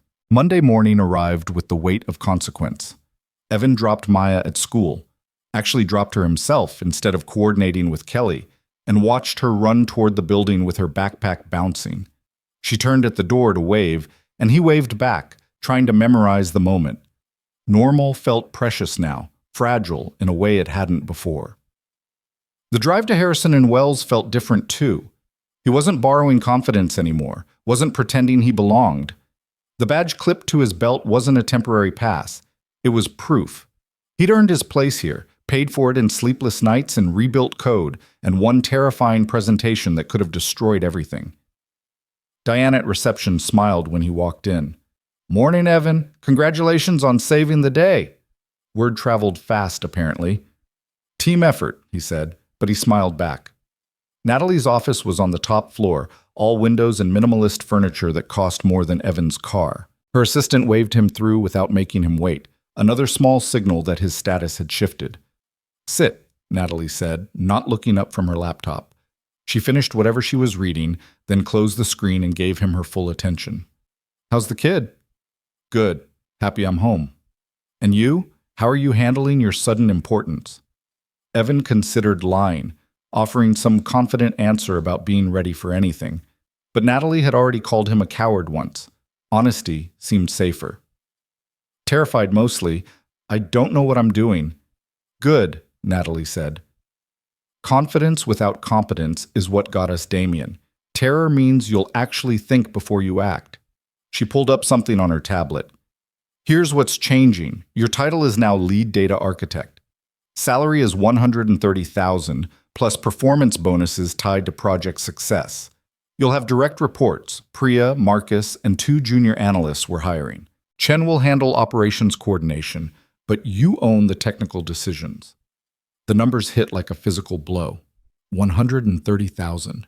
Evan had been making 42,000 3 months ago, stretching every dollar until it screamed. This was stability. This was Maya's college fund and emergency savings and not having to choose between groceries and gas. His voice cracked. Thank you. Don't thank me. You earned it. But understand what comes with it. Natalie leaned forward. You're not invisible anymore. People will watch how you operate, challenge your decisions, test your authority. Some will respect you, others will resent that you got promoted over them. And a few will try to undermine you because that's how they maintain their own power. Damien, Evan said quietly. Among others. Natalie's expression hardened. Speaking of which, we need to discuss his situation. HR and legal have finished their review. He's being terminated for negligence and misrepresentation. He'll receive 2 weeks severance, and we've agreed not to contest his unemployment claim. In exchange, he signs an NDA and non-disparagement agreement. So he just walks away, Evan said, tasting bitterness. No consequences except losing a job he wasn't actually doing. He loses his reputation, Natalie corrected. Word spreads in this industry. Patricia Chen is already telling other technical directors what happened. Damien will find work eventually, but it won't be leading high-stakes projects. He'll be explaining this failure in every interview for years. She paused. Sometimes the punishment isn't dramatic. Sometimes it's just watching your career ceiling drop 6 feet and knowing it's your own fault. It should have felt like justice. Instead, Evan just felt tired. When does he officially leave? He's packing his office right now. Security escort, standard procedure for terminations involving project failures. Natalie studied him. Do you want to see him? Say anything? No, Evan said immediately, then reconsidered. Actually, yes, but not to gloat. I need to understand something. Understand what? Why he did it. Why he took credit for work he didn't verify. Why he buried warnings he should have investigated. Was it ego? Incompetence? What? Natalie stood. Come on, let's find out. They found Damien in his office, larger than Evan's new space would be, with actual walls and a door and a view. He was placing books in a cardboard box, his movements precise and controlled. The expensive watch was gone. The perfect hair looked unwashed. He'd aged a decade in 8 days. Damien, Natalie said from the doorway. You have a visitor. Damien looked up, and when he saw Evan, something flickered across his face. Not anger, something closer to shame. I'll give you 5 minutes, Natalie said. Then security walks you out. She left. Evan stepped inside, and the silence stretched. Congratulations, Damien said finally, his voice hollow. You got what you wanted. I wanted to build a system that worked, Evan corrected, not destroy your career. But you did both. Damien set down a framed diploma, MIT, computer science, with honors. Do you know how long it took me to get here? The student loans, the internships, the years of proving myself? I built this position from nothing. And then what? You forgot how to actually do the work? I never forgot. Damien's control cracked slightly. There's so much pressure at this level. Clients want genius, executives want results, everyone wants innovation and 0 mistakes, and those things don't coexist. So you learn to present confidence, to sell the vision, to make people believe you've got everything figured out. And somewhere in all that performing, the actual technical work becomes someone else's problem. Until it wasn't, Evan said. Until it was your problem and you'd spent so long delegating that you didn't actually know if anything worked. I trusted my team. No, you didn't. Evan's voice was sharp. You ignored your team. I sent you memos. I showed you evidence. I practically begged you to look at the duplicate detection component, and you dismissed it because admitting there might be a problem meant admitting you hadn't verified your own work. Damien sat down heavily in his desk chair. You're right. I know you're right. But do you understand what that admission would have meant? Delayed timeline, lost client confidence, questions about my competence. My entire reputation was built on delivering flawless work, and acknowledging a flaw would have destroyed that image. So instead you let the system crash and destroyed it anyway. Yes, the word came out defeated. I gambled that the problem wasn't as serious as you thought, that we'd launch successfully and any minor issues could be patched later. I gambled and lost, and now I'm packing boxes while you take over my job. Evan looked at this man who'd seemed so confident, so untouchable, now reduced to cardboard boxes and excuses. He should have felt triumphant. Instead, he just felt sad. I didn't take your job, Evan said quietly. You gave it up when you stopped caring about the work and started caring about the credit. Easy to say when you've got nothing to lose. Damien's voice turned bitter. You came here with no reputation to protect, no expectations to meet. Failure for you meant going back to wherever you came from. Failure for me meant losing everything I'd spent 15 years building. So you thought the stakes justified the lies? I thought I could manage the situation. Damien stood, shoving books into his box with more force than necessary. And I was wrong. Congratulations on being right. I hope you enjoy it. I don't, Evan said. I really don't. Because I see how this ends. And it's not with you learning to be better. It's with you blaming me for consequences you created yourself. Damien stopped packing. For a long moment, he just stared at the box in his hands. You want to know the worst part? You're probably going to be great at this job. Because you actually care about the work instead of just the appearance of working, and that's going to make a lot of people like me very uncomfortable. Then maybe people like you should learn to care about the work again. Maybe. Damien's smile was empty. Or maybe we'll just find other companies where presentation matters more than substance. There's always a market for people who can sell confidence. Security appeared in the doorway. Mr. Locke, it's time. Damien picked up his box. As he walked past Evan, he paused. One piece of advice, since you're taking my place, document everything. Trust no one. And remember that the people above you don't actually care about quality. They care about optics. Deliver both if you can, but never sacrifice optics for quality. That's how you survive. That's how you survive, Evan said. I'm going to try something different. Good luck with that. Damien walked out, box in hand, escorted by security like a criminal. Evan stood alone in the empty office, looking at the MIT diploma still on the desk. Damien hadn't taken it, maybe because it represented the person he used to be before ambition corroded everything, or maybe he just didn't want the reminder. Natalie reappeared. Did you get your answers? Yeah, Evan said. He was scared of failing, scared of looking weak, scared of admitting he didn't have all the answers, so he lied and hoped it would work out. Fear makes people stupid, Natalie said. Remember that, because you're going to face the same pressures he did, deadlines, client demands, impossible expectations. The question is whether you'll handle it differently. I will, Evan said, because I've already lost everything once, and I know what matters on the other side of disaster. Your daughter. My daughter, Evan confirmed, and my integrity. I'm not sacrificing either for a job, even this one. Natalie smiled, genuine for once. Good. Now get out of here and go see your new office. It's 3 doors down from mine, and yes, it has windows. The office was smaller than Damien's, but still felt impossibly luxurious.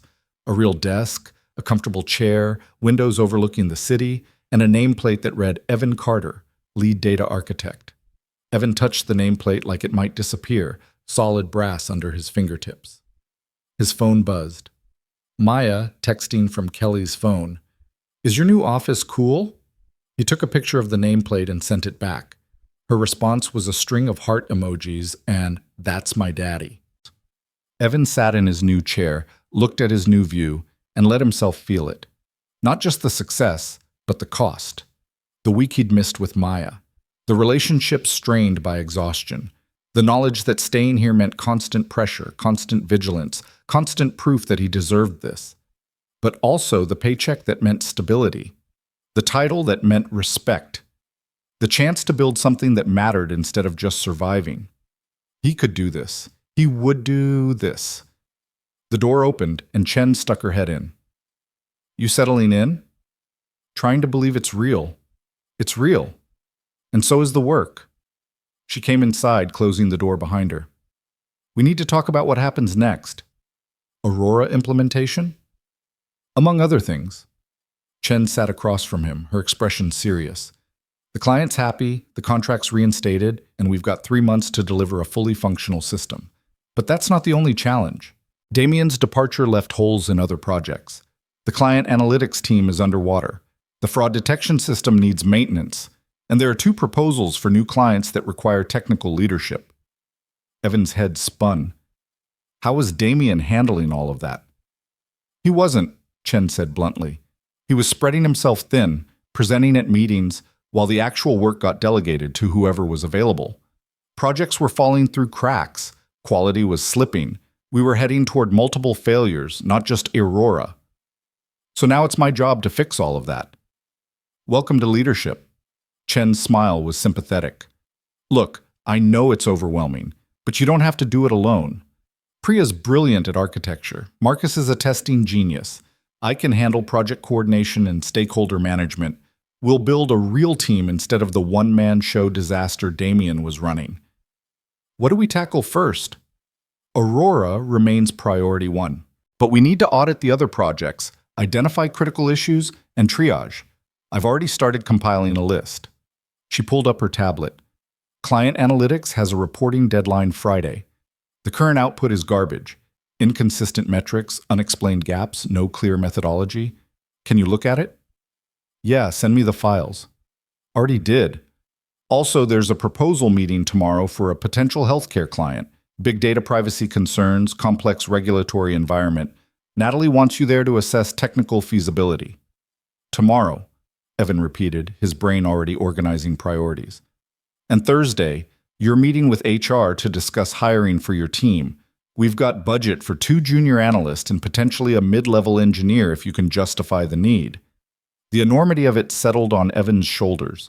This wasn't just about fixing Aurora anymore. This was about building something sustainable, creating systems that wouldn't collapse the moment he looked away. Okay, he said, more confident than he felt. Let's do this. Chen stood to leave, then paused. Evan? One more thing. There are people in this building who aren't happy about your promotion. Some because they think you're unqualified. Others because they wanted the position themselves. Watch your back. Anyone specific I should worry about? Jonathan Hayes in advanced analytics. He's got 15 years experience and a PhD from Stanford. He applied for the lead architect role before Damien got it, and he's been bitter ever since. Your promotion over him is going to hurt. Great, Evan muttered. Anything else? Just remember, you earned this. Don't let anyone convince you otherwise.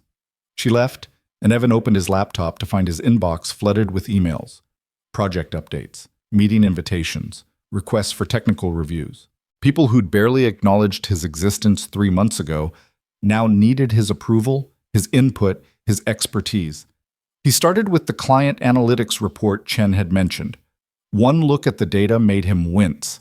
The metrics were inconsistent because 3 different people had used 3 different calculation methods. The gaps existed because no one had bothered to validate the source data. And the methodology was missing because apparently just run the numbers had been considered sufficient documentation. Evan spent 3 hours rebuilding the analysis properly, standardizing metrics, filling gaps with actual validated data, documenting every decision so anyone could understand and verify the work. It should have been a junior analyst task, but right now there were no junior analysts on the team, just him and the weight of responsibility. By lunch, he'd fixed the analytics report and sent it back to the team with notes on proper documentation standards. By mid-afternoon, he'd reviewed the healthcare proposal and identified 3 potential technical challenges that needed addressing before they committed to the contract. By evening, he'd created a priority matrix for all the active projects and started drafting job descriptions for the positions they needed to fill. His phone buzzed around 6.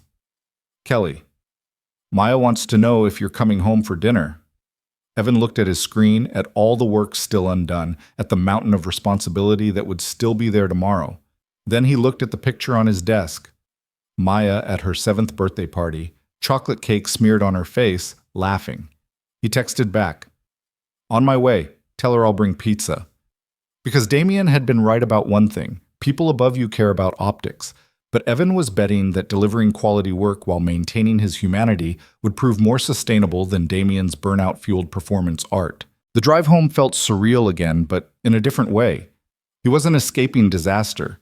He was choosing balance, choosing to be present for his daughter, even when work demanded everything. Maya met him at the door with the same enthusiasm as always. They ate pizza on the living room floor while she told him about a science experiment at school involving vinegar and baking soda. Evan listened and asked questions and didn't check his phone once. Later, after Maya was in bed, Kelly cornered him in the kitchen. "So you're really doing this, the big promotion, the pressure, all of it?" "Yeah," Evan said. "I am." "And you think you can handle it without becoming one of those absent workaholic parents?" "I'm going to try. I can't promise I'll always get it right, but I'm going to try." Kelly studied him for a long moment. "You know what? I believe you. Just don't forget that Maya needs her dad more than Harrison and Wells needs another executive." "I won't forget." He drove home to his own apartment. His lease was up next month, and with his new salary, he could actually afford something better. Maybe a 2-bedroom, so Maya could have her own space when she stayed with him. Maybe in a better school district. Maybe with a yard. Maybe a lot of things. Tuesday brought the healthcare proposal meeting. Evan sat in a conference room with Natalie, Marcus from sales, and 2 representatives from a major hospital network looking to modernize their patient data systems. The technical challenges were significant: HIPAA compliance, legacy system integration, real-time processing needs, and zero tolerance for errors when patient care was on the line. "Can your team handle this?" asked Dr. Sarah Mitchell, the hospital's chief information officer. "Yes," Evan said, not because he was certain, but because he'd spent the night researching and actually believed it. But it requires careful architecture and extensive testing. Healthcare data is too critical for shortcuts. "We've had consultants promise us the world and deliver garbage," Dr. Mitchell said bluntly. "Why should we trust Harrison and Wells?" Evan glanced at Natalie, who gave a small nod. "Permission to be honest." "Because we just failed spectacularly on another project," Evan said. "We rebuilt it correctly, and we learned what happens when you prioritize speed over verification. I'm not going to make that mistake again, especially not with patient data." The hospital representatives exchanged looks. "That's refreshingly honest," Dr. Mitchell said. "Honesty is all I've got," Evan replied. "We don't have the biggest team or the flashiest presentation, but we'll do the work right, document everything, and keep you informed at every step. And if we hit a problem we can't solve, I'll tell you immediately instead of pretending it's fine."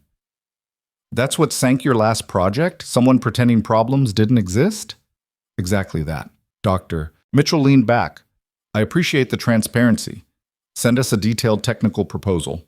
If it's sound, we'll talk contract terms." After the meeting, Natalie pulled Evan aside. "Good instinct in there. Leading with our failure could have blown up, but you made it about lessons learned instead of incompetence." "It's the truth," Evan said. "And if they can't handle truth, they're not the right client.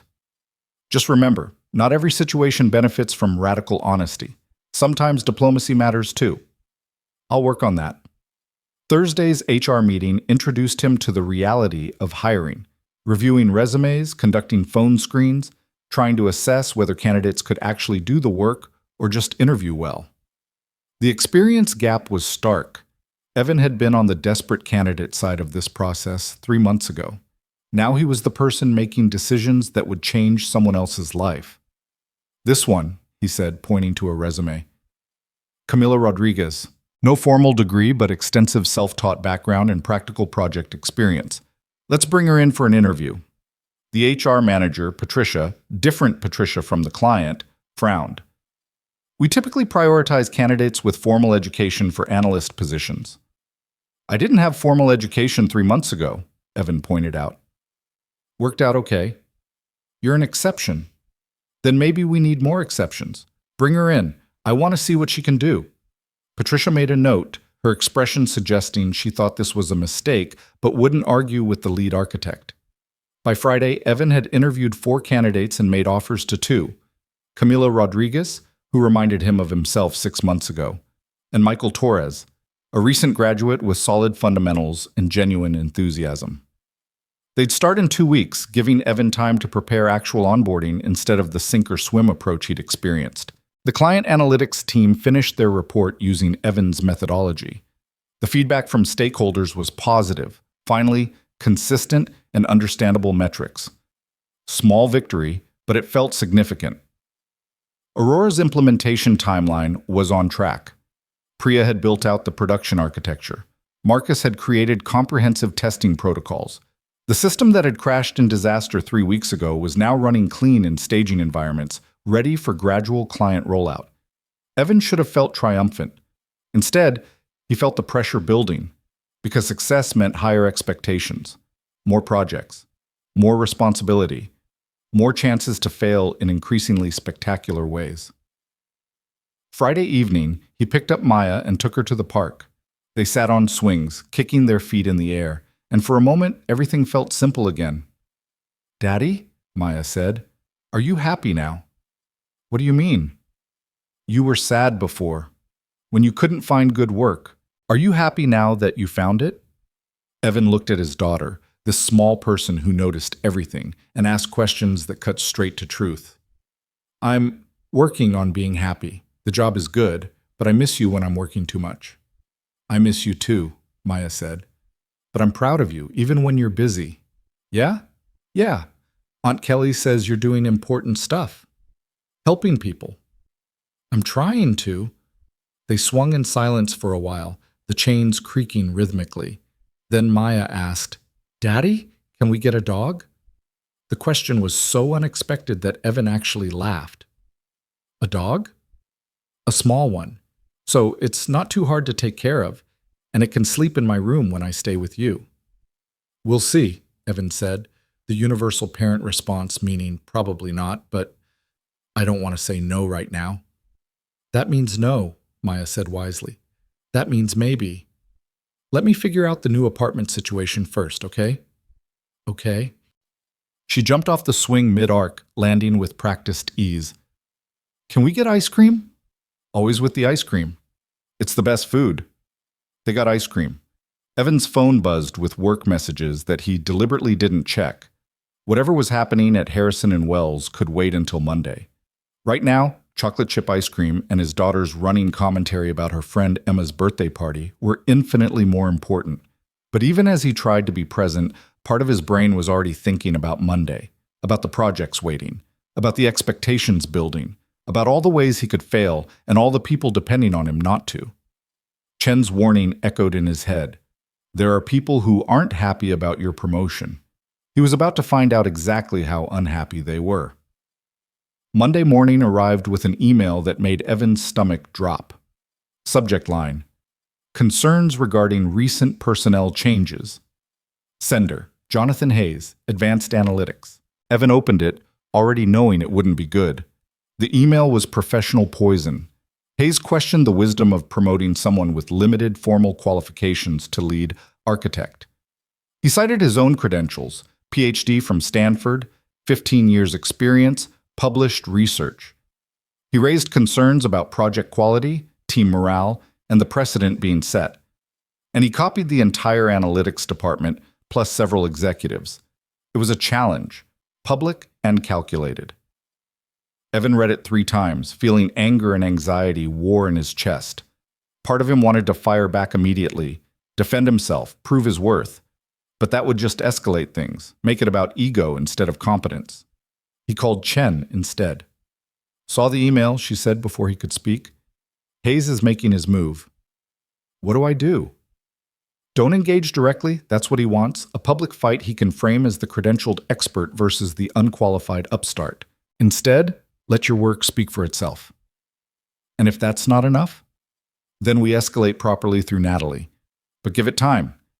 Hayes is betting people will rally around his concerns. They won't if you keep delivering results." Evan wanted to believe that, but the doubt was there now, poisonous and persistent. What if Hayes was right? What if Evan was unqualified, just someone who got lucky once and was about to be exposed? His phone rang. "Natalie, my office, now." The walk to Natalie's office felt like walking to his own execution for the second time. When he arrived, she was reading Hayes's email on her screen, her expression unreadable. "Sit," she said without preamble. "How are you planning to handle this?" Chen said not to engage directly. "Let my work prove itself." "Chen's smart, but that's only half the strategy." Natalie turned her screen so Evan could see it. "Hayes has been lobbying against you since before your promotion. He's talked to board members, other department heads, anyone who'll listen.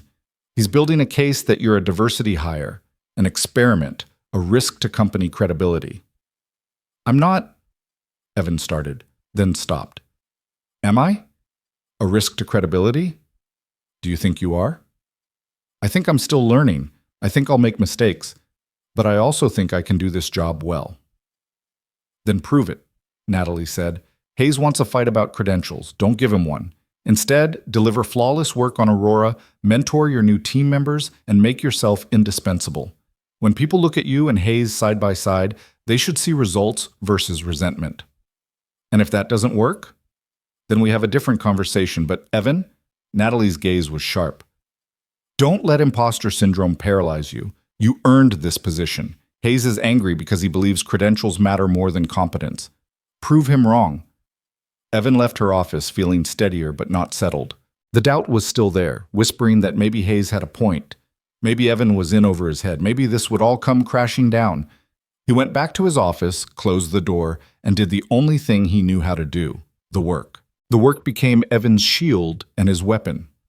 For 2 weeks straight, he arrived before anyone else and left after most had gone home, building a fortress of competence that Hayes couldn't tear down with credentials alone. Aurora's implementation moved forward in careful phases. First, the duplicate detection layer running parallel to the old system, catching discrepancies before they became problems. Then the engagement prediction module, validated against months of historical data to ensure accuracy. Every step documented, every decision justified, every risk assessed and mitigated. Camilla and Michael started on a Monday morning, both arriving early with the nervous energy of people who knew they'd been given a chance. Evan met them in his office before the official onboarding began. "I'm not going to lie to you," he said, looking at their eager faces. "This team almost destroyed a $20 million contract 3 weeks ago. We rebuilt it, but the pressure hasn't gone away. It's gotten worse. People are watching everything we do, waiting for us to fail so they can say the rebuild was luck." "Sounds terrifying," Camilla said, her voice steady despite the words. "It is. But it's also an opportunity to prove that good work matters more than impressive resumes." Evan pulled up the project boards. "Here's what we're doing, here's what I need from you, and here's the most important rule. If you see a problem, you tell me immediately. No hiding mistakes, no hoping they'll fix themselves. Clear?" "Clear," they said in unison. Michael raised his hand hesitantly. "Can I ask why you hired me? My transcript wasn't amazing, and I know there were candidates with better grades." "Because you asked good questions in the interview," Evan interrupted. "You wanted to understand why systems worked, not just how to make them work. That curiosity matters more than grades." "And me?" Camilla asked. "I don't have a degree at all." "Neither did I when I started here. What you have is 3 years of self-taught experience and a portfolio of projects that show you actually understand data analysis. Plus, you admitted in your interview that you'd made mistakes and learned from them. Humility is rare in this field." He spent the morning walking them through Aurora's architecture, showing them the original system that had failed and the rebuilt version that worked. Camilla caught a potential edge case in the phonetic matching that no one else had noticed.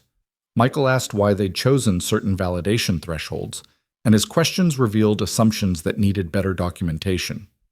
By lunch, Evan felt something he hadn't expected. Hope. Not just that his new team would work out, but that maybe building something sustainable was actually possible. Then Hayes showed up at his door. "Evan, got a minute?" Jonathan Hayes looked exactly like his credentials suggested he should. Early 40s, expensive suit, the kind of wireframe glasses that suggested intellectual seriousness. His smile was professional and cold. "Sure," Evan said, gesturing to the chair across from his desk. Hayes sat, crossing his legs with calculated casualness. "I wanted to clear the air. My email last week. I hope you understand it wasn't personal." "It was sent to 30 people questioning my qualifications," Evan said. Felt pretty personal. Fair point. Hayes's smile didn't waver. But you have to understand my perspective. I've been here 7 years. I've published papers on advanced analytics. I've led projects successfully. And then someone with 3 months' experience gets promoted over me to a position I've been working toward for years. That's difficult to accept. I get that, Evan said, and meant it. But I didn't take anything from you. I got promoted because I fixed a disaster. If you want the same opportunities, maybe focus on delivering results instead of sending emails about credentials. Hayes's smile finally cracked. Results? Right. Tell me, Evan, do you actually understand the statistical foundations of the models you're implementing? Can you explain the mathematical theory behind your validation frameworks? Or are you just following instructions from people who actually know what they're doing? The words were designed to cut, to expose Evan's gaps, to make him defensive. And they worked. Because Hayes wasn't entirely wrong, there were mathematical concepts Evan had learned practically without fully understanding the theory, techniques he used because they worked without always knowing why they worked. I understand enough to build systems that function correctly, Evan said carefully, and when I don't understand something, I ask people who do. That's called collaboration. It's called being out of your depth, Hayes corrected. Look, I'm not trying to be cruel. I'm trying to help you see reality. You got lucky once. You identified a problem that more experienced people missed. That doesn't make you qualified to lead complex analytics projects. It makes you a good quality control checker. If that's all you came here to say, I came to offer you an alternative. Hayes leaned forward, his voice dropping to something almost kind. Work under me. I'll take the lead architect title that should have been mine anyway, and you can be my deputy. You'll learn proper methodology, get real mentorship, and build a foundation that's more than just intuition and luck. Everyone wins. Evan stared at him, processing the audacity. You want me to voluntarily give up my position so you can have it? I want you to recognize that you're in over your head before you cause another disaster. Aurora worked out because you had Caleb and Priya holding your hand. What happens on the next project when they're not available? When you actually have to make technical decisions instead of just implementing other people's solutions? I think you should leave, Evan said, his voice tight with controlled anger. Think about it, Hayes said, standing. Because right now you're one major mistake away from being the example of why companies shouldn't promote people based on a single success. Don't let pride destroy what little credibility you've built. He left, and Evan sat in his office trying to breathe through the fury and doubt warring in his chest. Because the worst part was that Hayes had found the exact pressure point, the fear that Evan really was just lucky, that the next project would expose him as a fraud, that he'd end up exactly like Damien, except without even the excuse of credentials. His phone buzzed. Maya's school. Mr. Carter, this is Principal Morrison. Maya's fine, but we need you to come pick her up. She's been in a fight. The words didn't compute for a moment. Maya. Fight. His sweet 7-year-old who cried at sad movies and made friends with everyone. I'll be there in 20 minutes. He grabbed his keys, told Chen he had an emergency, and drove to Maya's school faster than was probably legal. The principal's office felt surreal. Fluorescent lights, educational posters, the faint smell of cafeteria food. Maya sat in a chair looking small and defiant, her shirt torn and her knuckles scraped. What happened? Evan asked, dropping to his knees in front of her. Tommy said you were a fake, Maya said, her voice wobbling. He said his dad works at your building and you don't know anything and you only got promoted because the company felt sorry for you. So I pushed him and he pushed me back and then we were fighting. Evan's heart broke and swelled simultaneously. Oh, sweetheart. Is it true? Maya's eyes filled with tears. Are you a fake? No, Evan said firmly. I work very hard and I know what I'm doing, but some people don't like that I got promoted, so they're saying mean things. Tommy's dad is probably one of those people.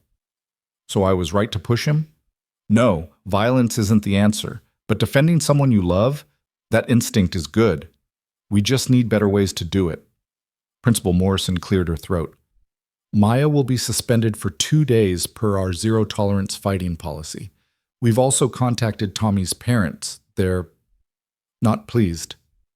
I bet they're not, Evan said, standing. Did Tommy get the same suspension? Of course, both children were involved. But my daughter was defending me from bullying. Where was the teacher when Tommy was saying cruel things about a child's parent? The principal's expression shifted to defensive.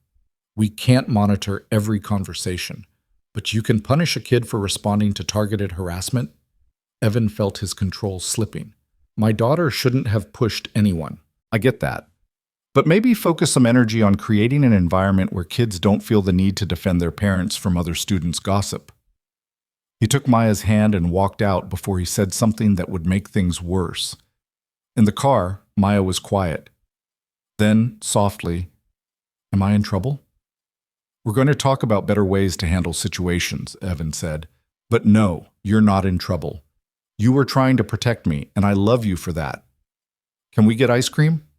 Despite everything, Evan laughed. "Yeah, we can get ice cream." They sat outside the same shop they always went to, and Maya ate her chocolate chip while Evan tried to process the day. His daughter had gotten into a fight because of office politics that had somehow infected elementary school. Hayes's challenge. The constant pressure to prove himself. The growing certainty that one mistake would bring everything crashing down. "Daddy?" Maya said, chocolate on her chin. "Are you okay?" "Just tired, sweetie. You're always tired now." "I know. I'm sorry." "It's okay. But maybe you should take a nap. That's what I do when I'm tired." The simplicity of it nearly broke him. That's good advice. But instead of napping, Evan took Maya back to Kelly's house and returned to the office. Because Hayes was right about one thing, Evan couldn't afford a major mistake, which meant working twice as hard as anyone else, being twice as prepared, proving his worth with every project. The next morning brought a crisis that made Hayes' challenge seem trivial. Aurora's first production deployment had gone live overnight with the client's initial data load. Evan arrived at 7 a.m. to find his inbox exploding with alerts. The system was processing data correctly, but the performance was catastrophic. Response times were hitting 90 seconds when they should have been under 5. The client's technical team was already calling it a failure. Evan grabbed his phone and called Priya. "We've got a problem." "I know. I've been here since 5 trying to diagnose it." Her voice was tight with stress. "The logic is working perfectly, but something's killing our processing speed." "I'm coming in now. Get Marcus and Caleb. Emergency war room." By 8 a.m., they'd assembled in conference room A again, screens filled with performance metrics that made Evan's stomach churn. The client presentation was at 10. Patricia Chen and her team were flying in specifically to see Aurora running successfully in production. Instead, they were about to witness another disaster. "Talk to me," Evan said. "What's causing the slowdown?" "Database query optimization," Caleb said, pulling up code on the main screen. "We tested everything in staging with sample datasets, but production data has different characteristics, more duplicates, more edge cases, more complexity. The queries that ran fast on clean test data are choking on real-world chaos. Can we fix it in 2 hours?" "Not properly," Priya said. "We'd need to rebuild the query structure, add indexes, optimize the data flow. That's days of work." "Then we need a temporary solution," Evan said, his mind racing. "Something that gets us through the presentation while we fix the underlying architecture." Marcus pulled up performance graphs. "We could limit the processing batch size. Instead of analyzing everything at once, we chunk it into smaller pieces. It'll slow down the overall completion time, but the response time per query would improve." "How much would it improve?" "Maybe down to 15 seconds. Still not great, but manageable." "Not good enough," Evan said.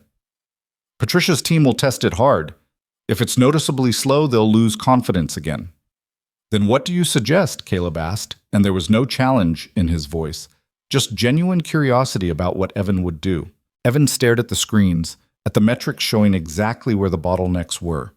The database queries were hitting the same tables repeatedly, recalculating relationships that didn't change between processing cycles. It was inefficient by design, something they'd accepted during the rebuild because they were focused on accuracy over speed. "We cache the intermediate results," Evan said slowly. "The duplicate detection runs multiple passes, right? Each pass builds on the previous one. Instead of recalculating from scratch every time, we store the results from pass 1 and pass 2, then only calculate pass 3 on demand. The data doesn't change between passes, so we're wasting processing power redoing the same calculations. Priya's eyes widened. That could work. It's a hack, but it could work. How long to implement? An hour if we're lucky, 90 minutes if we're not. Evan checked his watch, 9 a.m. Do it. I'll stall the client if necessary. And if it doesn't work, Marcus asked quietly, then we're honest about the problem and our timeline to fix it properly. Evan looked around the room. But I'd rather try to solve it than just admit defeat.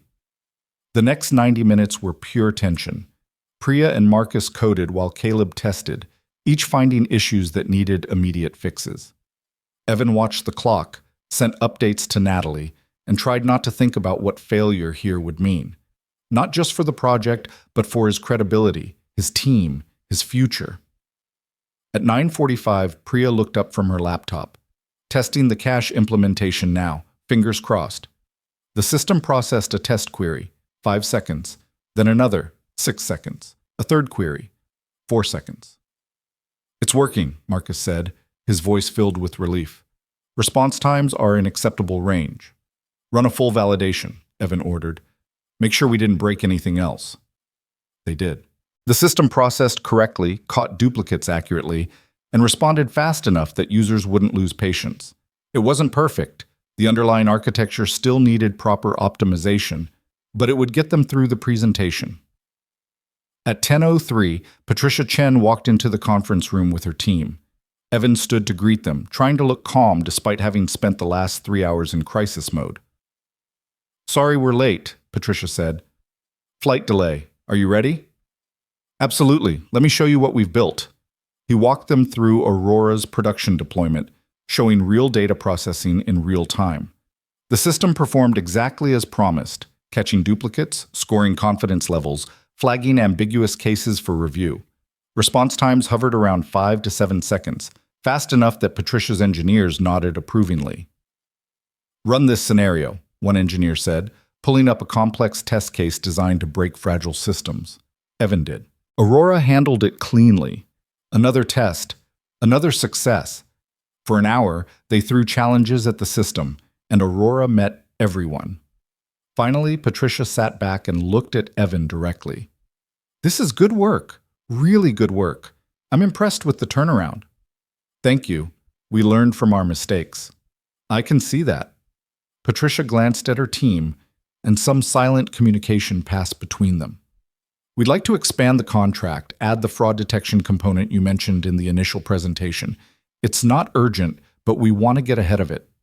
Evan felt relief and terror in equal measure. We can absolutely do that. Let me put together a proposal with timeline and resource requirements. Do that.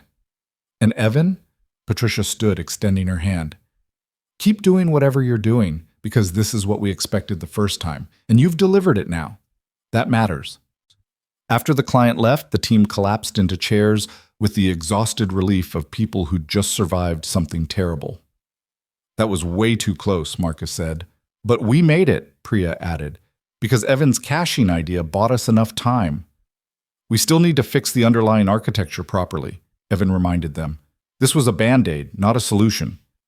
But it was a smart band-aid, Caleb said. And that's what leadership looks like, finding creative solutions under pressure instead of just panicking. Evan's phone buzzed. Natalie. My office. Now. He walked upstairs with his heart in his throat, uncertain whether he was about to be praised or fired. Natalie's expression gave nothing away as he entered. Sit, she said. How did the morning's crisis happen? Evan explained the performance issues, the last-minute fix, the successful presentation. Natalie listened without interrupting, her fingers steepled in front of her face. And how did you miss the performance problems in testing? She asked when he finished. We tested with clean sample data, Evan admitted. Production data was messier, more complex.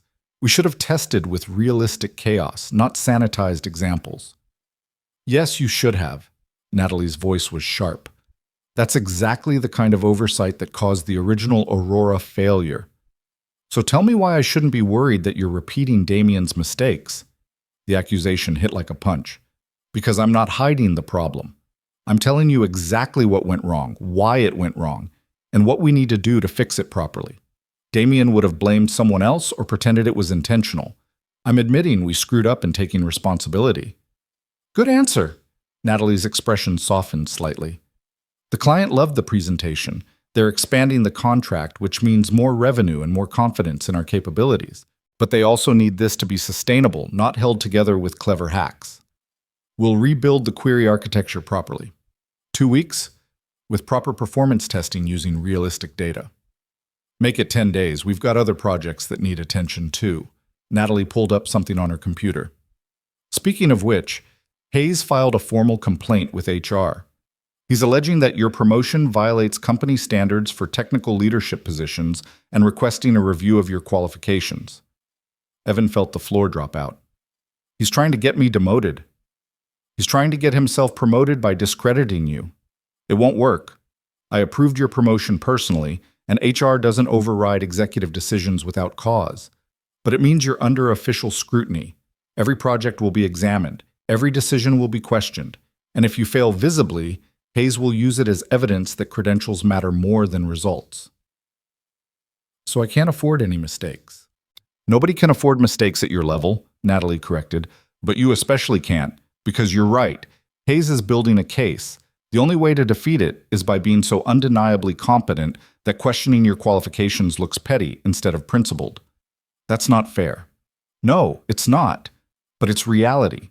You want this position? You want to prove that people without traditional credentials can lead? Then you have to be twice as good as people like Hayes. That's the cost of being the exception.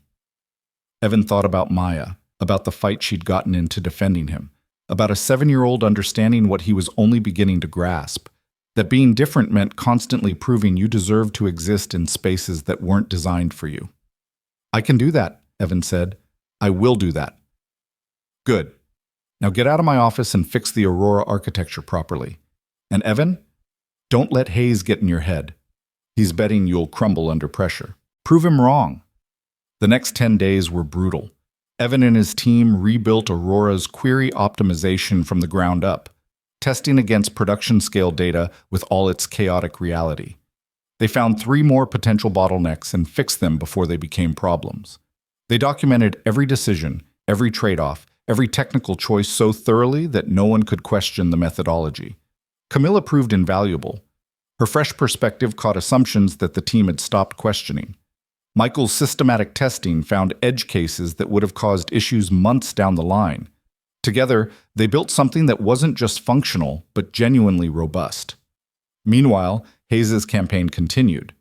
He gave a presentation to the analytics department about maintaining professional standards in technical leadership. He scheduled coffee meetings with board members and department heads, spreading doubt about Evan's capabilities. He was everywhere Evan looked, a constant reminder that success wasn't enough. Credibility had to be defended constantly. On day 8 of the Aurora rebuild, Evan stayed late finishing documentation. The office was mostly empty, just the cleaning crew and a few other workaholics. He was about to leave when he heard voices from one of the conference rooms. Gish o ao babo. Can't believe they're letting him lead projects. He's going to crash another system, and we'll all pay the price. Evan froze, recognizing the voice, one of the senior engineers from Hayes' team. Hayes says he tried to offer mentorship, but Carter's too proud to accept help. Typical. Gets one lucky break and thinks he's an expert. I heard the Aurora fix was mostly Caleb and Priya's work. Carter just took credit. Evan's hands clenched into fists. He could walk away, pretend he hadn't heard. Or he could confront them, defend himself, make everything worse. Instead, he pulled out his phone and recorded the conversation. Not to use against them, that would be petty and unprofessional, but as a reminder to himself that this was what he was fighting against. The assumption that his success must be someone else's work. The belief that credentials mattered more than competence. He walked out of the building into the cool night air, got in his car, and drove to Kelly's house. Maya was already asleep, but Kelly was up, reading on the couch. Rough day? Rough week, rough month, rough life. Evan collapsed into a chair. I'm so tired of proving myself. Then stop. I can't. If I stop, I lose everything. No, Kelly said firmly. If you stop trying to prove yourself to people who are determined not to believe in you, you'll just lose their approval. And who cares about their approval? You've got your daughter, your team, clients who trust your work. That's what matters. Hayes filed an HR complaint trying to get me demoted. And did it work? Not yet. But if I make one big mistake, then you'll deal with it when it happens. Evan, listen to me. You're so busy defending yourself that you're forgetting to just do the work you're good at. Stop playing Hayes' game. Stop letting him set the terms. Just build great systems and be an excellent dad and let the results speak for themselves. It was the same advice Chen had given him, the same strategy Natalie had endorsed. But hearing it from Kelly, who'd known him since before everything fell apart, who'd held him together when Maya's mom left, who'd let them crash at her house more times than he could count, somehow made it real. You're right, Evan said. I can't control what Hayes does. I can only control my work. Finally, he gets it, Kelly smiled. Now go check on your daughter and then go home and sleep. You look like death. Evan crept into the guest bedroom where Maya slept. She'd kicked off her covers, so he tucked her back in gently. She stirred, eyes opening halfway. Daddy? Shh, just making sure you're warm. Love you, she mumbled, already falling back asleep. Love you too, Maya Bear. He drove home feeling lighter somehow. Not because the problems had disappeared. Hayes was still campaigning against him. The pressure was still immense. The stakes were still terrifying. But Kelly was right. He couldn't control Hayes. He could only control his work. And his work was good. Day 10 of the Aurora rebuild arrived with final testing. The system processed production-scale data with response times under 3 seconds. No bottlenecks. No crashes. No clever hacks holding together fragile architecture. Just solid engineering built on proper foundations. I think we actually did it, Priya said, reviewing the test results.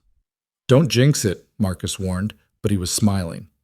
They deployed the optimized architecture to production on a Friday afternoon, which was either brave or stupid depending on your perspective. Evan watched the monitors as the system cut over, holding his breath as the first queries processed. 3 seconds. 2.8 seconds. 3.1 seconds. All within acceptable range. It's stable, Caleb confirmed after an hour of monitoring. We can breathe now. They did. The team went out for drinks, non-alcoholic for Evan since he was driving, and for a few hours they just celebrated. Not because they'd done something impossible, but because they'd done something hard and done it right. Evan's phone buzzed around 9 p.m. Patricia Chen.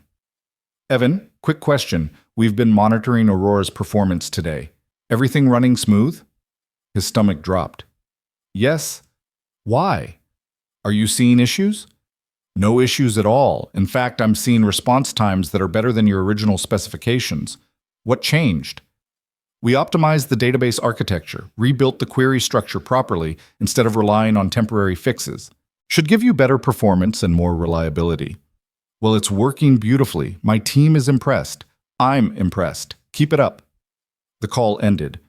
Evan stared at his phone, then looked at his team. Client called to say the system's performing better than expected. The table erupted in cheers. Other bar patrons glanced over, confused by the celebration, but Evan didn't care. His team had earned this. He got home around 11, exhausted but satisfied. Maya was staying at Kelly's for the weekend, so the apartment was quiet. Evan collapsed on the couch and let himself just exist for a moment without pressure, without fear, without constantly looking over his shoulder for the next crisis. His phone buzzed again. Natalie. Hayes requested a meeting with the board to discuss technical leadership standards. It's scheduled for Monday at 2 p.m. You're invited to attend and present your case. The satisfaction evaporated, replaced by cold dread. What kind of case? Evidence that your work meets company standards despite lacking traditional credentials.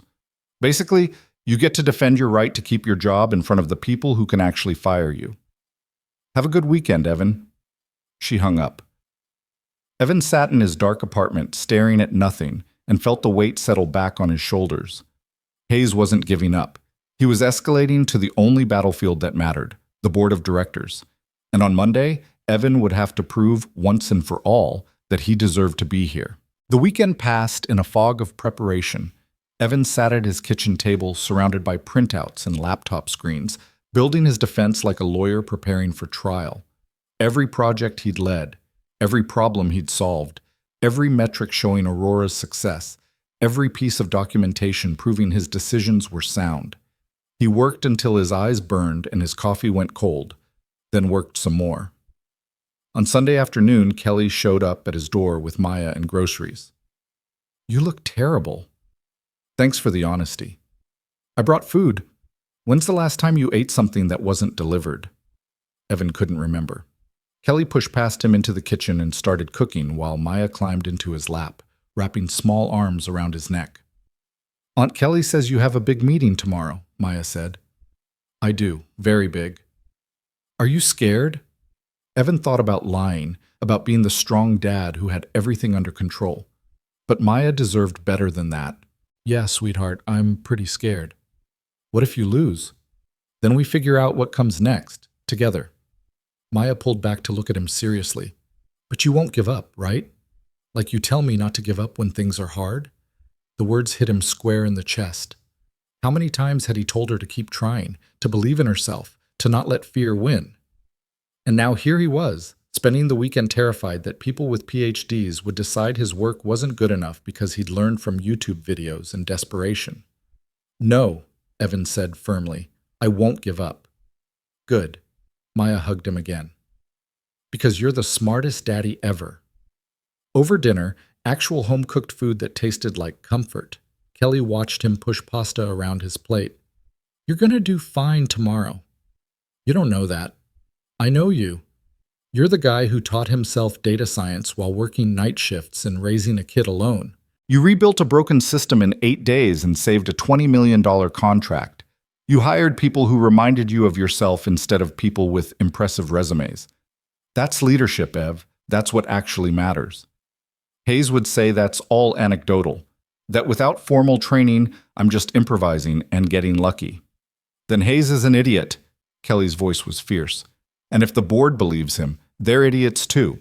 But I don't think they will, because you have something Hayes doesn't. Proof. Not credentials, not theory, not published papers. Actual proof that your work succeeds. Evan wanted to believe her. He really did. That night, after Kelly and Maya left, Evan stood in his bathroom staring at his reflection. The face looking back was exhausted, scared, but determined. He thought about the man who'd stood outside Harrison and Wells 3 months ago in borrowed clothes, convinced he didn't belong. Then he thought about everything that had happened since. The rebuild, the client presentation, the team he'd built, the systems that actually worked. Hayes was right about one thing. Evan didn't have traditional qualifications. But Kelly was right about something more important. He had proof. Monday morning arrived with the weight of finality. Evan dressed carefully. His best suit, the one he'd bought with his first real paycheck, that actually fit instead of hanging loose. He looked professional, competent, like someone who belonged in boardrooms making decisions that mattered. The lie he kept telling himself until it started feeling true. At the office, his team was waiting. Priya, Marcus, Caleb, even Camilla and Michael, who'd only been there 3 weeks.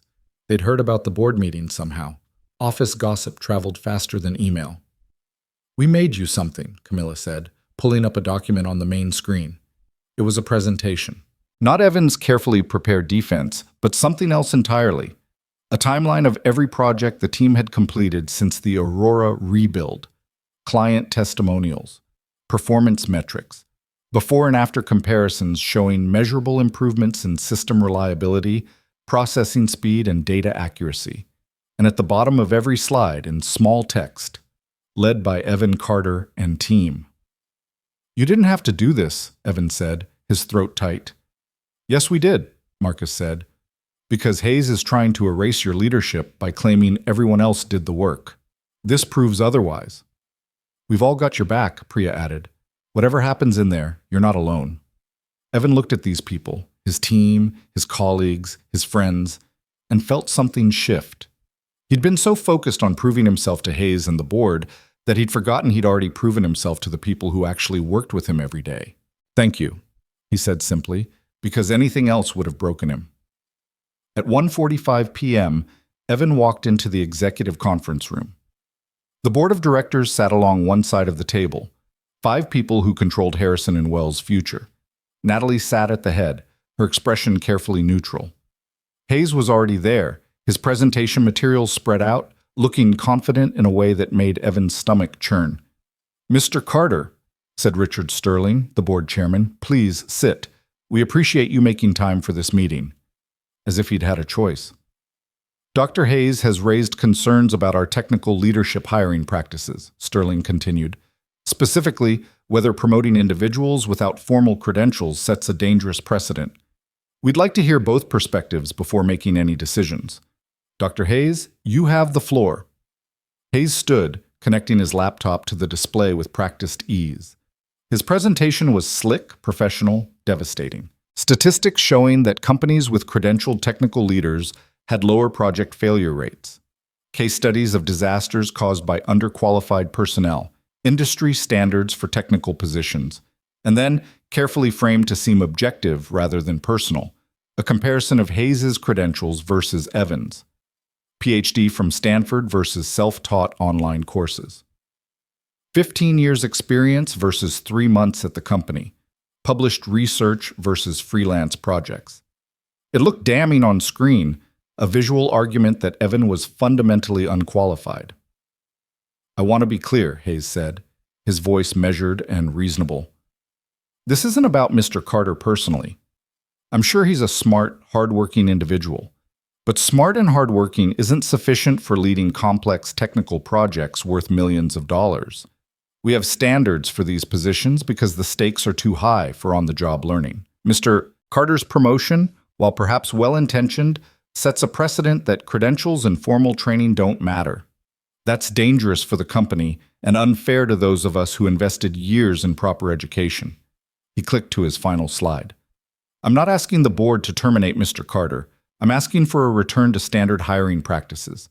Give the lead architect position to someone with appropriate qualifications, myself, for instance, and Mr. Carter can serve in a senior analyst capacity where his skills are better matched to the requirements. Hayes sat down, and the silence that followed felt suffocating.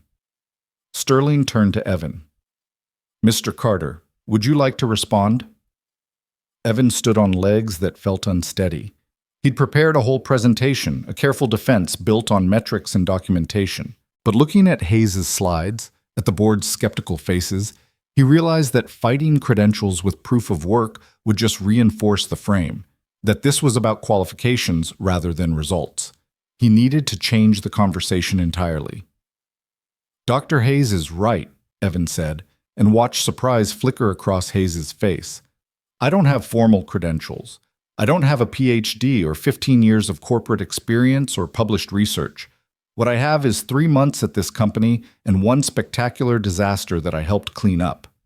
He pulled up his own laptop, but instead of showing his prepared slides, he opened the raw data.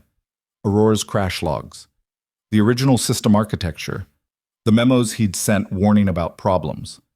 And then, side by side, the rebuilt system's performance metrics. 3 months ago, Harrison and Wells nearly lost a $20 million contract because Project Aurora collapsed. The system was designed by someone with impeccable credentials who delegated implementation and never verified the work. When problems were flagged, they were dismissed. When the system crashed, it took the company's reputation with it. Evan clicked through screens showing the timeline. I found the core issue. I pushed for a proper rebuild despite being told to trust the process. And when given the chance, I led a team that delivered a functional system in 8 days. Not because I have a PhD, but because I understood the work and wasn't afraid to admit when I didn't know something. He pulled up the client testimonials his team had compiled. Patricia Chen's praise, the contract expansion, the performance metrics showing Aurora now exceeded original specifications. Since taking the lead architect position, my team has completed Aurora implementation ahead of schedule, optimized 3 other systems that were failing, and brought in a new healthcare client. We've had 0 system failures, 0 data breaches, and 0 client complaints. Those are results, not credentials. Sterling leaned forward. But Dr. Hayes' point stands. What happens when you encounter a problem that requires deep theoretical knowledge you don't have? I ask for help, Evan said simply. I work with Caleb, who's been doing this for 20 years. I collaborate with Priya, who has the mathematical background I lack. I hire people like Camilla and Michael who bring different perspectives. I build teams instead of trying to be the smartest person in the room. That's called not being qualified to lead, Hayes interrupted. A true technical leader should have comprehensive knowledge. A true technical leader should deliver results, Evan cut back. You have comprehensive knowledge, Dr. Hayes. You have every qualification on paper. But what have you actually built?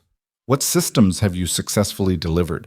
Because from what I can see, you've spent 15 years attending meetings and writing papers while other people did the implementation work. Hayes's face flushed. That's completely... Let him finish, Natalie said quietly, but her tone carried authority. Evan took a breath, trying to rein in his anger. I'm not saying credentials don't matter. I'm saying they're not sufficient. Dr. Hayes can explain the mathematical theory behind every algorithm we use. I'm sure his understanding is deeper and more rigorous than mine. But when Aurora crashed, theory didn't save it. Work did. Collaboration did. Humility did. He pulled up one final screen, the organizational chart showing his team structure.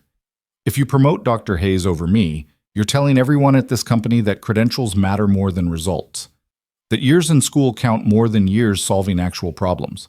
And you'll lose good people who don't fit the traditional mold but do excellent work. Like yourself? Sterling asked. Like Camila Rodriguez, who I just hired despite her lack of degree, because her portfolio showed she understands data analysis better than most graduates.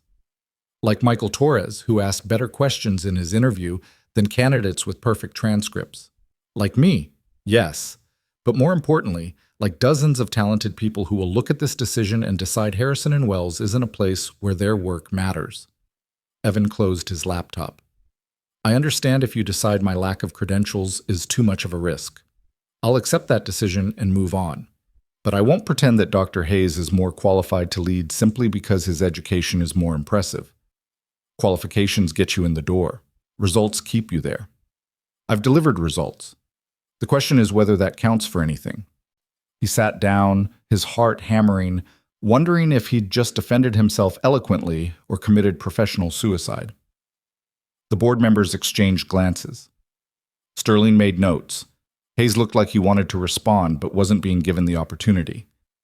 Finally, one of the other board members, a woman named Dr. Susan Park, who'd been silent until now, spoke up. Mr. Carter, I notice you mentioned collaboration frequently. How do you handle situations where your knowledge gaps could lead to poor decisions? I document my reasoning and ask for review, Evan said. I built a system where major technical decisions require sign-off from at least 2 senior team members.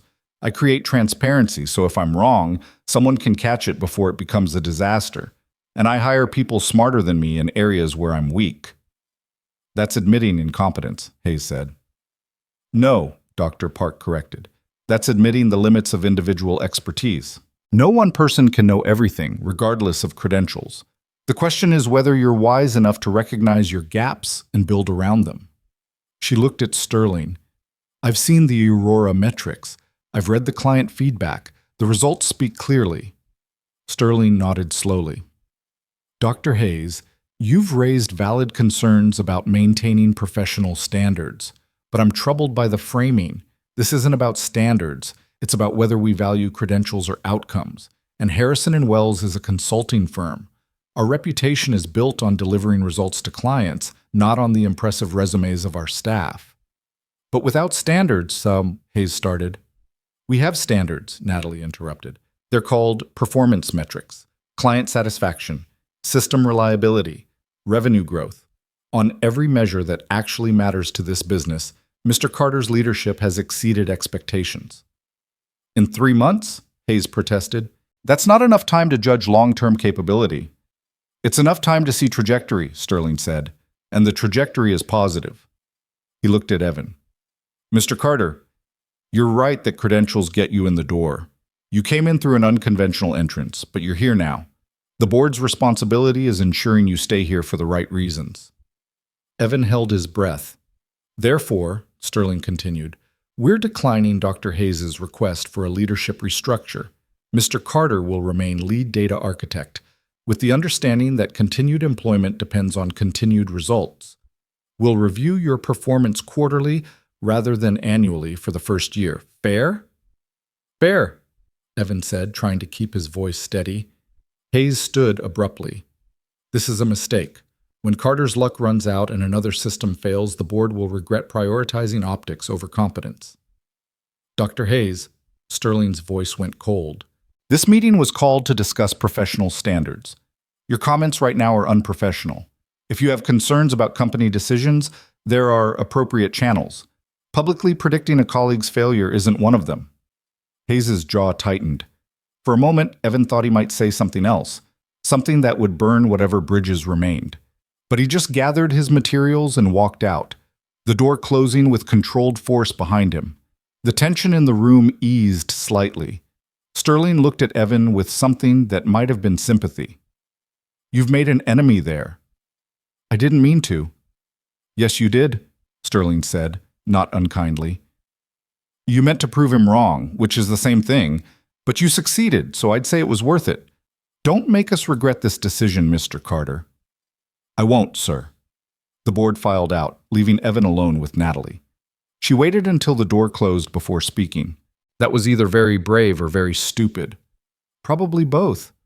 You basically told the board that Hayes is all talk and no substance. He's not going to forgive that. "I know."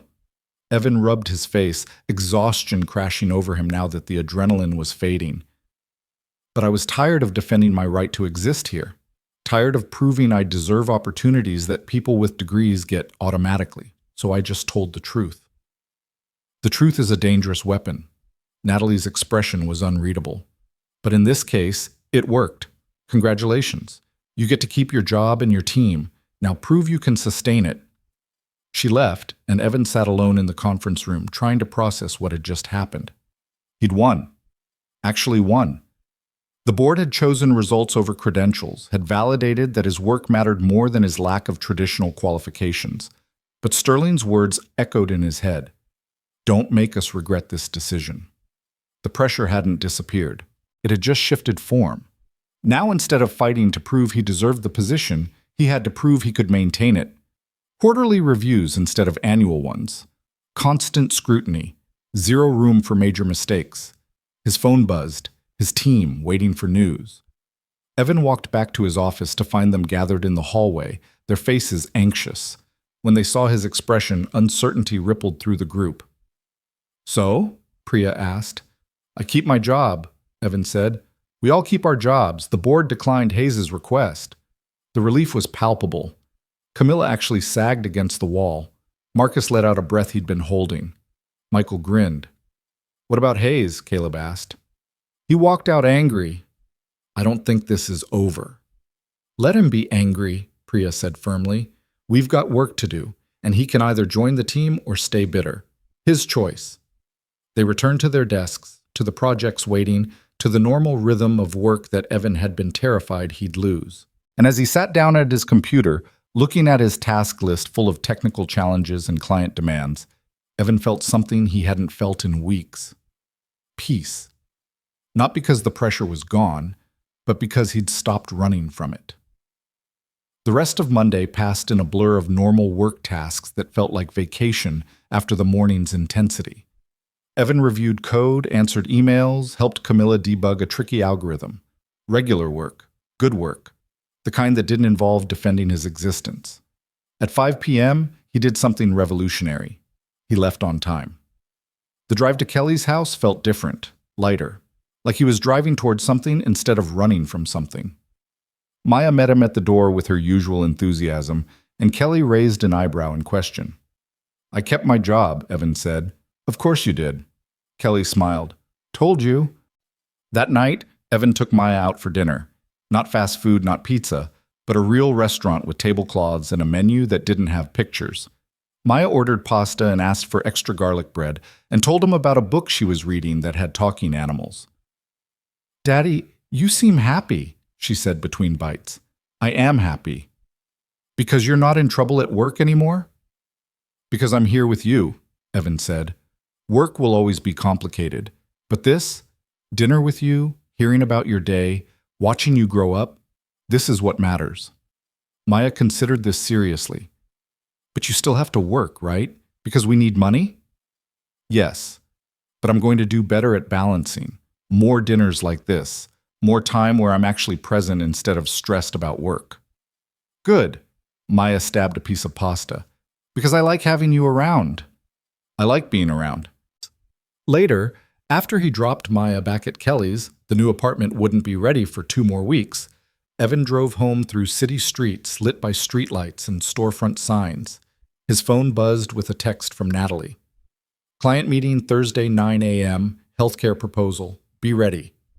Always another deadline, always another challenge. But for the first time in months, Evan felt ready for it. The next few weeks settled into a new rhythm. Aurora ran smoothly in production, with only minor adjustments needed as the client's usage patterns evolved. The healthcare proposal moved forward after Evan's team conducted a thorough security audit and compliance review. Camilla and Michael proved themselves repeatedly, asking smart questions and catching issues before they became problems. And Hayes, after his dramatic exit from the board meeting, simply disappeared. Not literally. He still worked at Harrison & Wells, still showed up to department meetings. But the campaign against Evan evaporated. Apparently losing publicly to someone you dismissed as unqualified was humbling enough to induce silence. Or maybe he was just planning his next move. Either way, Evan stopped worrying about it. He had work to do. 6 weeks after the board meeting, Evan moved into his new apartment, a 2-bedroom in a better neighborhood with an actual yard. Maya got her own room, painted purple, because that was her current favorite color. They spent a Saturday assembling furniture from boxes, Maya helping by handing him the wrong screws while providing enthusiastic commentary. "This is ours?" she asked, looking around the empty living room. "This is ours," Evan confirmed. "No more staying at Aunt Kelly's. You've got your own space here now. Can we get a dog?" Evan laughed. "Still on the dog campaign? A small one, for my room. Let's start with furniture and then we'll talk about dogs." That night, after Maya was asleep in her new purple room, Evan sat on his balcony with a beer and his laptop, reviewing the quarterly performance report he'd have to present to the board next week. The metrics were good. All projects on schedule, client satisfaction scores up, team productivity strong. Nothing that would raise red flags or make Sterling regret his decision. But Evan couldn't shake the feeling that he was one mistake away from disaster, that the quarterly reviews were just formal opportunities for the board to say, "We gave you a chance, and you blew it." His phone rang. "Caleb." "You know it's 9 p.m., right?" Evan answered. "Yeah, but I figured you'd still be working. Listen, I wanted to give you a heads up. I'm retiring at the end of the year." The words didn't compute for a moment. "What?" "I'm 63, Caleb said. "I've been doing this for 40 years. My wife wants to travel, my knees want to stop climbing stairs, and honestly, I'm tired. Time to let younger people lead." "Caleb, I can't do this without you." "Yes, you can. You've been doing it for weeks. I'm just the safety net you don't actually need anymore." Caleb's voice was warm. "Look, Evan, when Natalie hired you, I thought she was crazy. Self-taught kid with no credentials leading complex projects. Recipe for disaster. But you proved me wrong. Not just by working hard, lots of people work hard. By being willing to learn, to ask for help, to build teams instead of trying to be the hero. That's leadership. I still make mistakes constantly. So do I. So does everyone. The difference is you own them and fix them instead of hiding them. That's why your team trusts you. That's why clients trust you. And that's why I can retire knowing the projects I care about are in good hands." Evan felt his throat tighten. "Thank you for everything, for believing in me when it wasn't obvious you should." "I didn't believe in you at first," Caleb admitted. "But you made me believe. Keep doing that." After the call ended, Evan sat on his balcony looking at the city lights and thinking about legacy. Caleb was leaving behind 40 years of work, thousands of projects, countless people he'd mentored. What would Evan's legacy be? Not credentials or publications, he'd never have those. But maybe something better. Maybe a team of people who'd been given chances they didn't strictly deserve on paper, who'd proven that work mattered more than pedigree. Maybe that was enough. Thursday morning brought the healthcare client's decision. Evan sat in the conference room with Natalie and his team, waiting for the video call. Dr. Sarah Mitchell appeared on screen with her technical director and CFO. "We've reviewed your proposal thoroughly," Dr. Mitchell said without preamble, "including conversations with your other clients about reliability and transparency. We're awarding Harrison & Wells the contract." Natalie's smile was professional, but genuine. We appreciate your confidence. You won't regret this. I know we won't, because Evan assured us that if problems arise, he'll tell us immediately instead of hiding them. That honesty is worth more than any technical specification.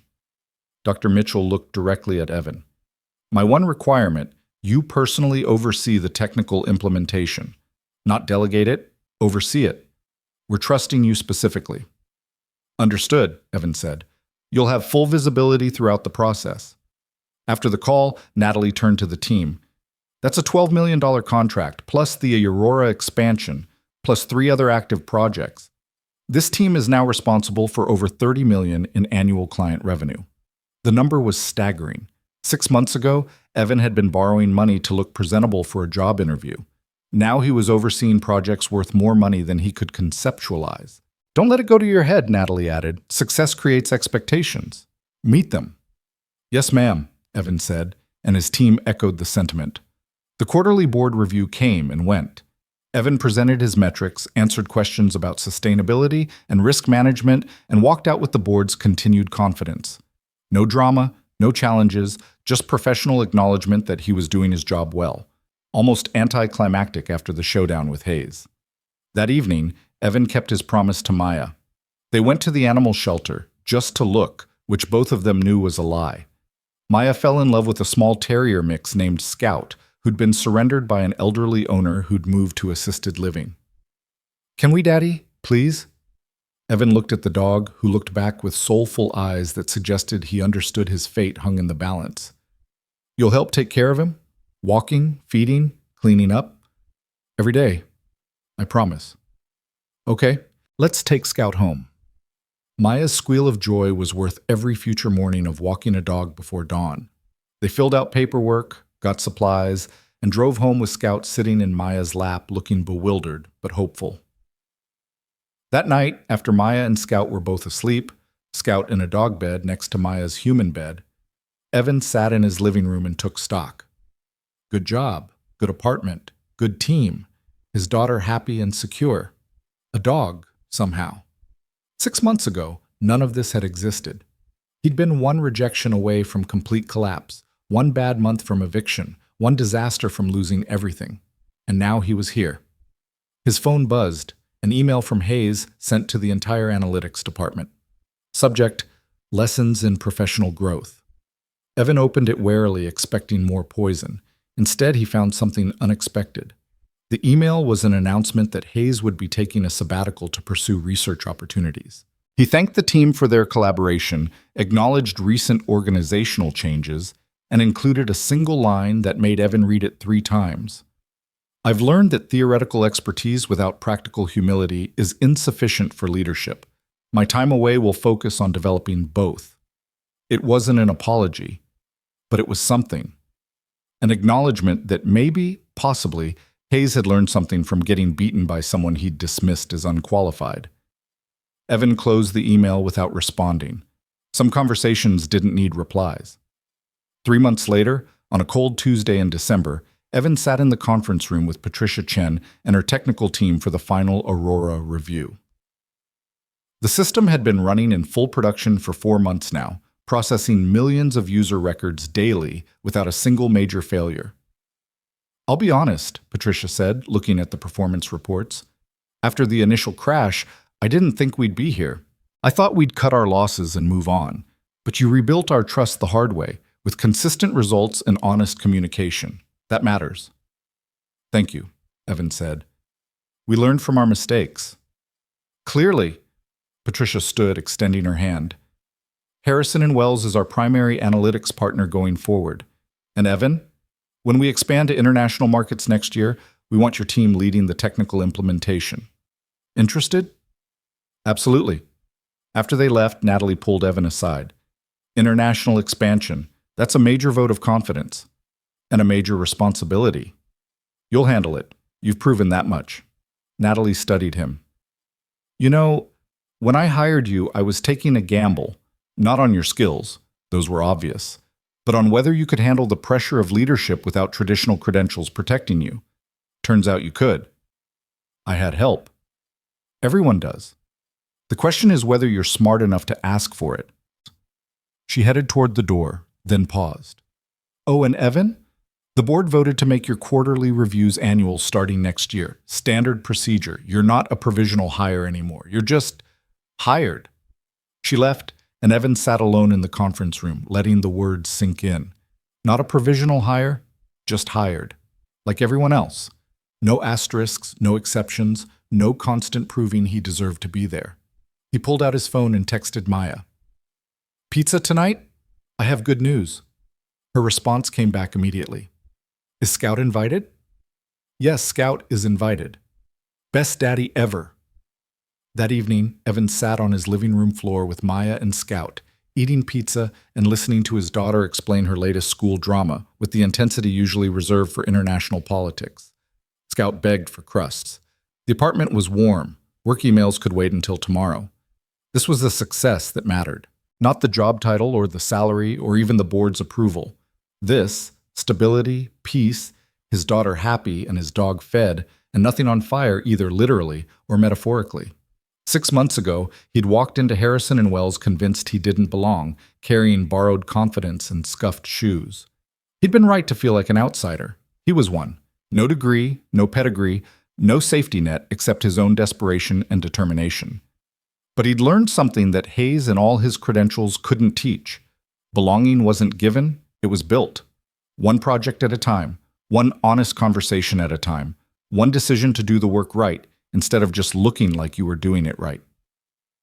Evan Carter, lead data architect at Harrison and Wells, had built his belonging, and now, surrounded by pizza boxes and dog toys and his daughter's laughter, he finally believed he deserved it. Not because a board said so, not because clients trusted him, but because he'd learned the hardest lesson of all, that his value wasn't determined by credentials he lacked, but by work he delivered and people he helped and honesty he maintained even when lying would have been easier. The work would continue.